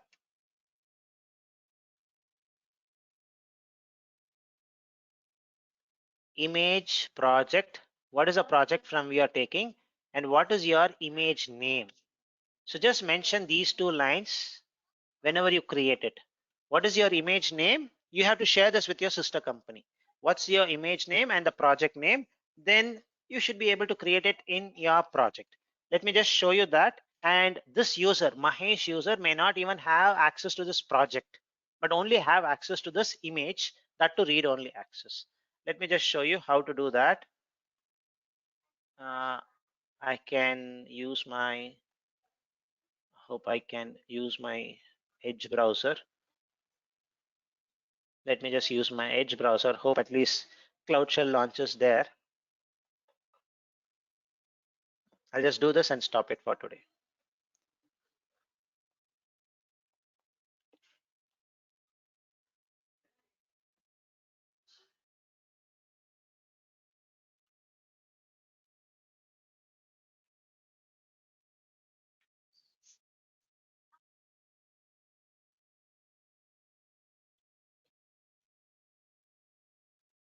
So I have logged in as, so in this project, I'll try to create one.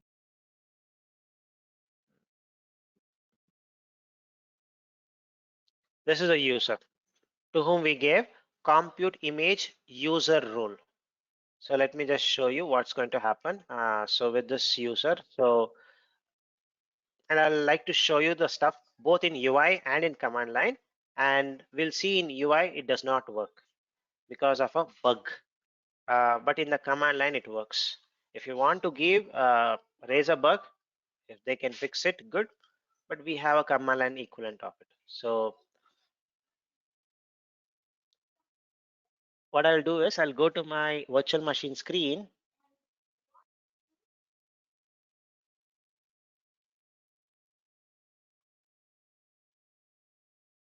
The reason why I highlight some of the bugs is you should not be always under the impression that you are making something wrong.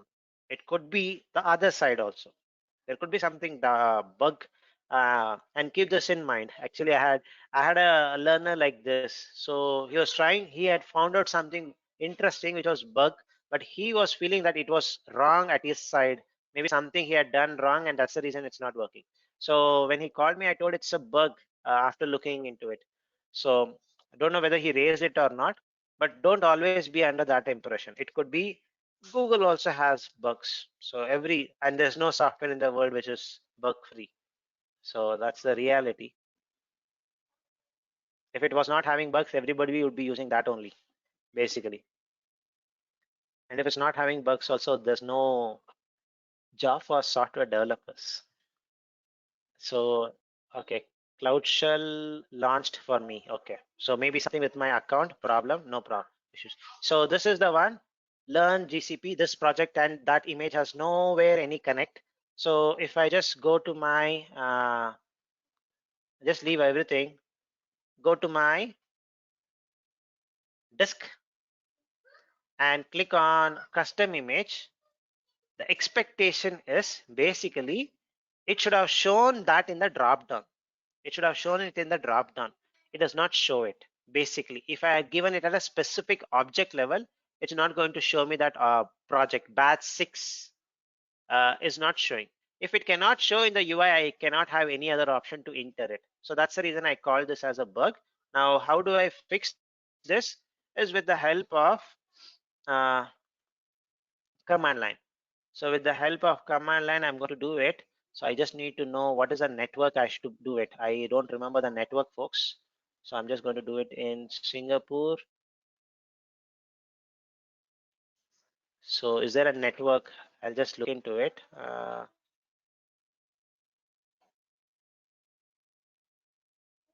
Okay. So what I will do is basically subnetwork Singapore. Okay. What I'll do is something like this. Gcloud first. Let me set the project. Gcloud config.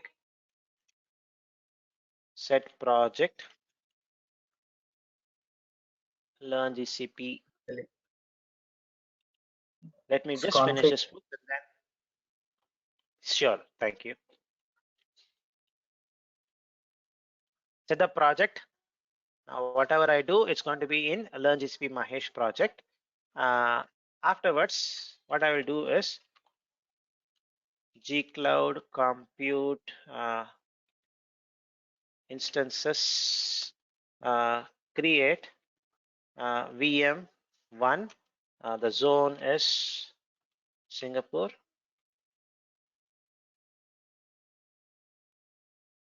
Now, if I just do it, it's going to use my default image. So what I have to do is make sure I pass those two lines which we know. Image, don't remember the syntax. Image equal to, okay, let me see whether I can copy it. It is from a different system. If it works, good. Good. This works. Plus, I have a small change in my project here. So I have to explicitly mention the subnetwork. So I'll just get the syntax for that. Subnetwork. I have to mention these things explicitly because of some organization policy which I have put here. No external IP address, all those things. This is the stuff, folks. So now if I do it, it's going to create me a virtual machine with the name VM1, but using the content of which I created in the other project. I can easily do it. Just wait for this to come up.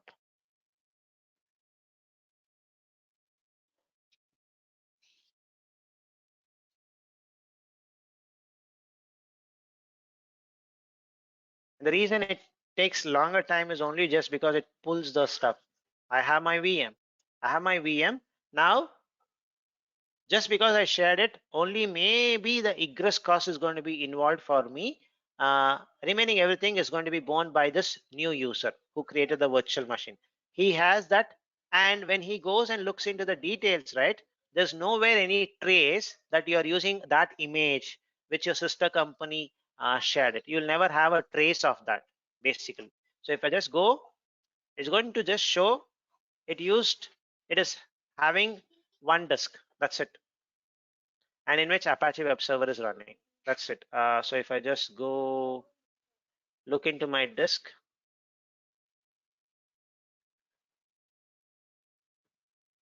the disk, okay, it has that. Okay, it has a information. Good.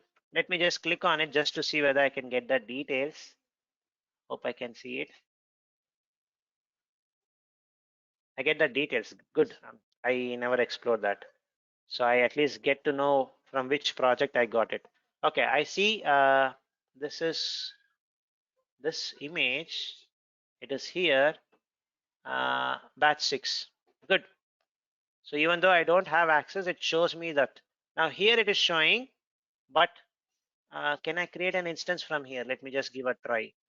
Never tried it, this one. Let's see whether it works. You see, request failed.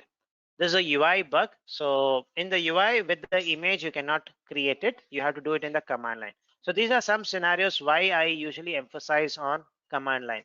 In the beginning, you had lots of questions. Why UI command line? Because of some limitations, you have to fall back to your command line in scenarios like today itself. We saw multiple scenarios like that. Now this is how you can share it uh, with your sister company, basically controlled by your IAM role. Let me just stop it here. We have one more requirement where it has to be shared something with a sister company, but they don't use GCP. So if they don't use GCP, how do you share it is what we are going to see in tomorrow's class. Okay, so let me stop it here. Before I answer any questions, folks, the class is stopped here. If you have a question, you can hang around. I can try to answer your question. If not, I will try to get back to you on tomorrow the question answer for it. If you don't have any questions, you have a hard stop, you can log off. Okay, so people who have questions can stay back. If you don't have, you can log off. All right. Now, let me go to the chat to see is there any questions. Makesh, I have one question here. Yeah, 1 minute. Yeah. So first, anything on today's part, Vijay, I'm going to answer it. Afterwards, anything outside of it, I'm going to answer it. Go ahead, Vijay. Okay, okay. If it's today's topic, Actually, because let's give preference to that. Yeah. okay, okay. It's outside of that little bit. Okay, so let me just see, is there anybody having still any questions on this? Are they consistent? They are consistent. Okay. Any questions on today's topic, folks? Who's still in the call? Any questions on today's topic?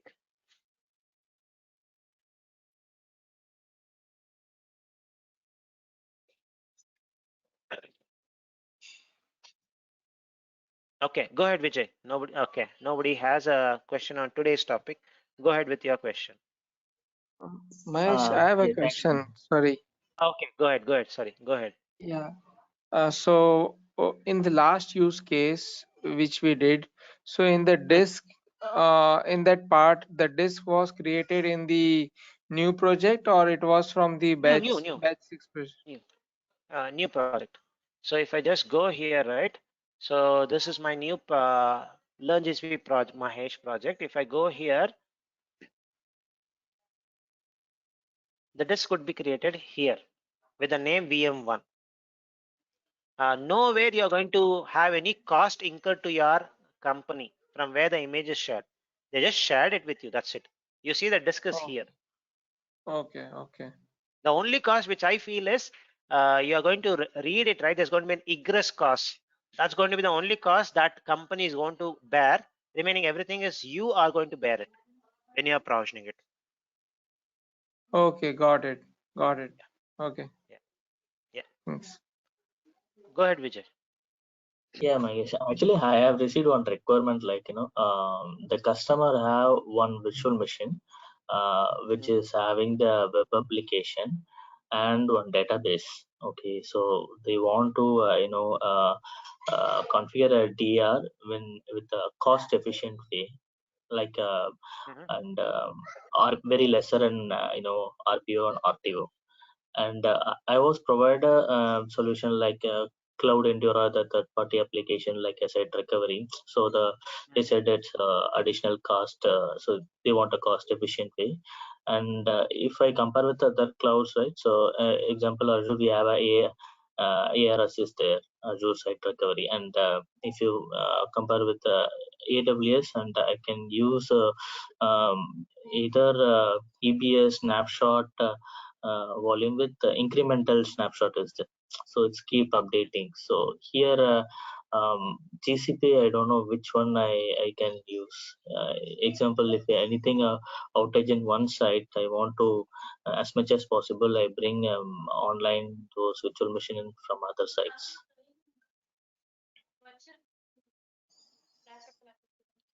Okay, so snapshots. Okay, one. If one VM and one database, I want to configure like a site recovery. If any outage, So you have two bring VMs online. basically. You have two VMs. Yeah. One is app, one is database.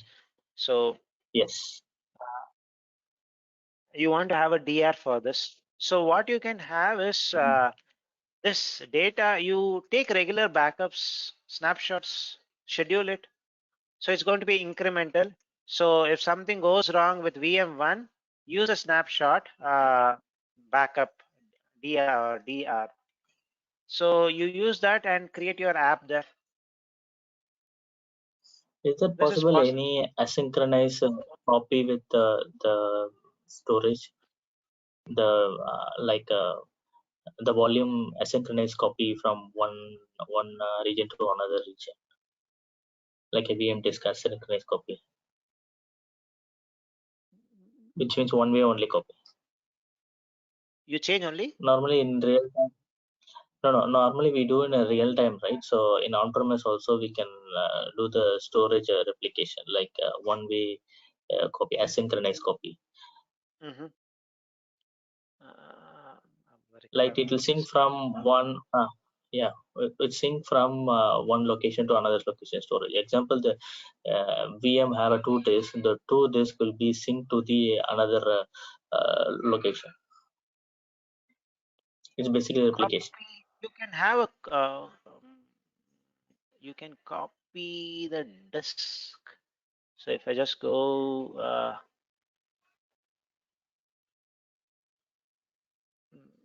If I just go to the disk copy, but to a different region, I would say I'll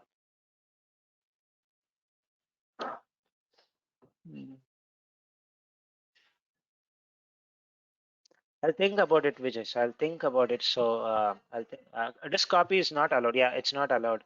That's the reason. Oh. Clone, I did not choose the clone. So clone usually clones it in the same region. Sorry, same zone. What is the best way to More. configure disaster recovery, Manish? In So I disaster would recovery? say. So I would say having a snapshot is that's what I'm feeling, but I'm seeing why you're not comfortable with snapshot. So it's going to continuously update your stuffs, your scheduled basis. You're going to get a snapshot and you can do it. That's one way. The other way, say for example, if this is a VM, right?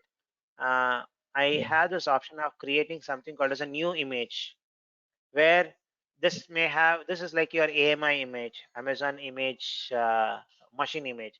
So I can have the complete stuff, Yeah. in a new But it will region update. of my. No, it will not No, update. I am It will comparing not. the A. Okay. What But needs to site be updated? recovery, I need it.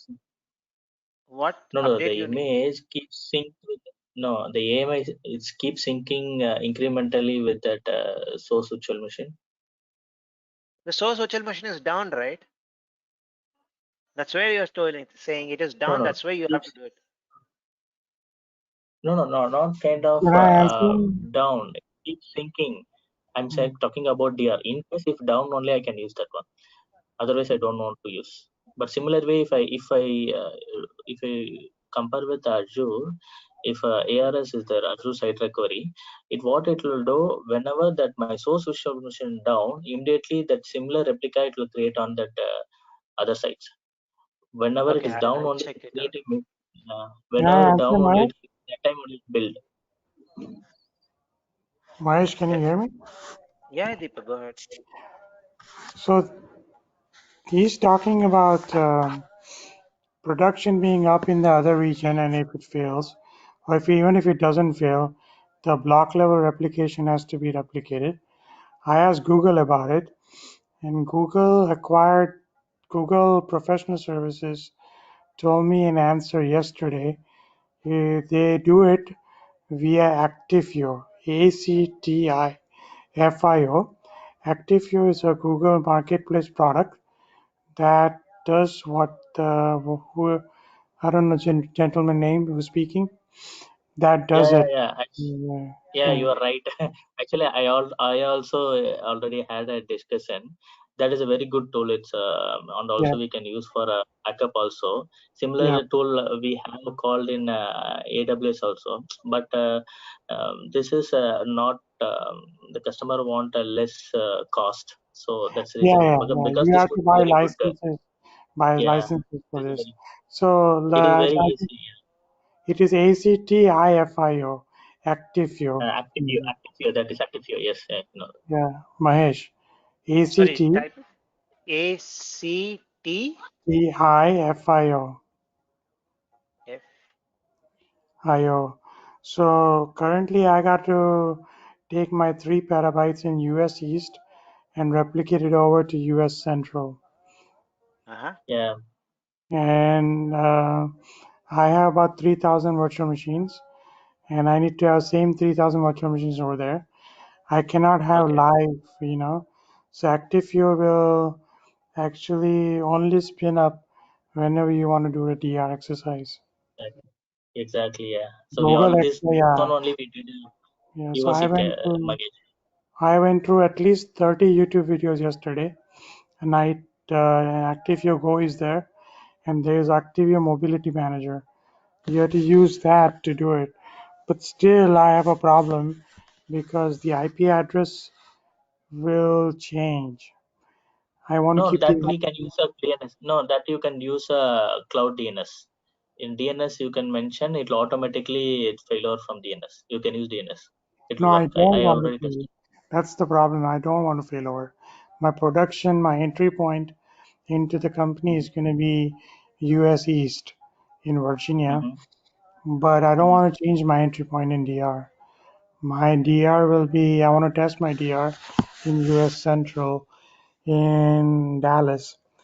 So basically, uh, I want to have a similar IP address, same IP Yeah, address, similar same. IP address only. In we can configure in DNS.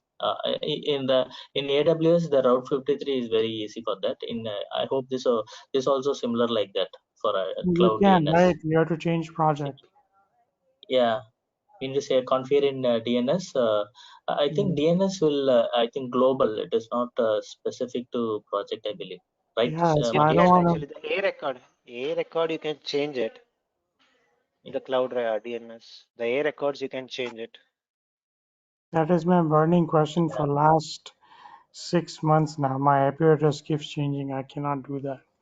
I need to have the same IP Okay. address. Basically, I want to have a DR in a bubble format. So same production, same DR. And then I shut down DR. DR does his own job, passes the compliance test, but my production is still running out of Virginia. Okay. Okay. So my DNS A record doesn't change.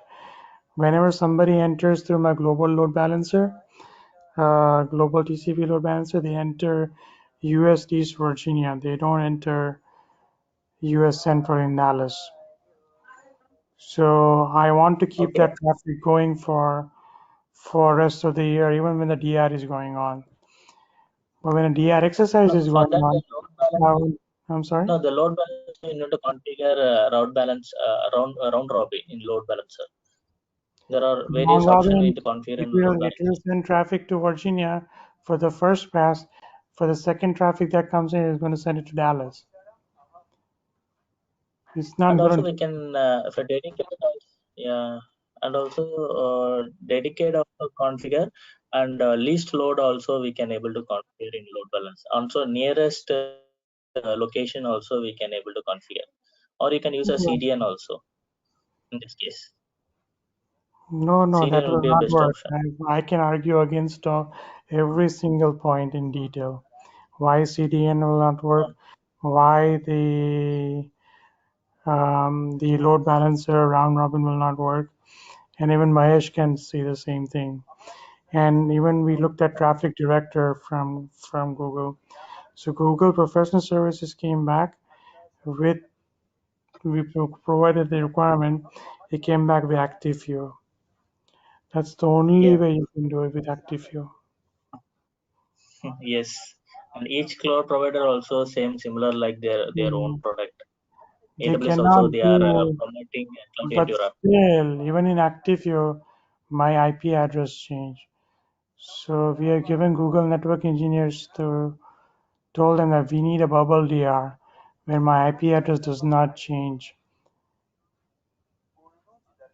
Oh, okay. Yeah. But in active here they will support. That is one Mm. advantage is there, but it is cost choice. Customer not okay with the cost for the because Yeah, that but it's pixel is still not that cheaper much. than maintaining live migration, right? Live, active. It's still cheaper than active. Because right now I got 3,000 instances in US East. Then I'll be spinning up 3,000 instances in US Central, which is in Dallas. Then I have 6,000 virtual machines that I'm paying cost of just in case of a DR with a So replicated instead of traffic. Yeah, DR, I you give understand. it to this software is what you're saying. This or this to tool. This is what you're saying, Deepak. Yeah, so ActiveView will do it. Okay. Active. If you Yeah, don't want to buy ActiveView, the ActiveView's competition is the only competition is the VMware layer, which is VXPlex with Veeam. There's some called Dyna. Can you please type since you're on Google? ActiveView, you see that? Just take Google out. ActiveView's no competition. Cloud India comparison. Cloud in, Cloud India also competition on. Yeah. Cloud Endure is from AWS, right? No, Yeah, no, no, AWS no, this is a no, not competitive versus. product. Not versus. ActiveView competition. Yeah, just enter. I'll tell you which company it is. You want an Yeah, that one. Just say that. Yeah. you want me to click on the first link, Deepak?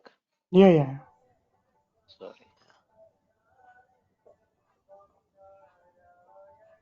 If it's Gartner, okay. They have shared that. It's by VMware. I used to work for EMC, so I know. If you go down, something starts with D, DynaVault or something like that. VMware acquired that company.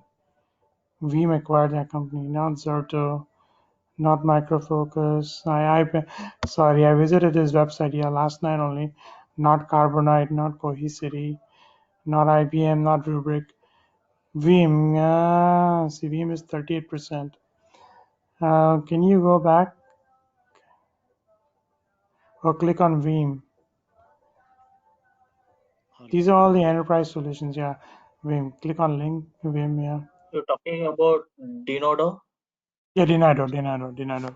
That's the only other company which does it. Those are the two companies who do it.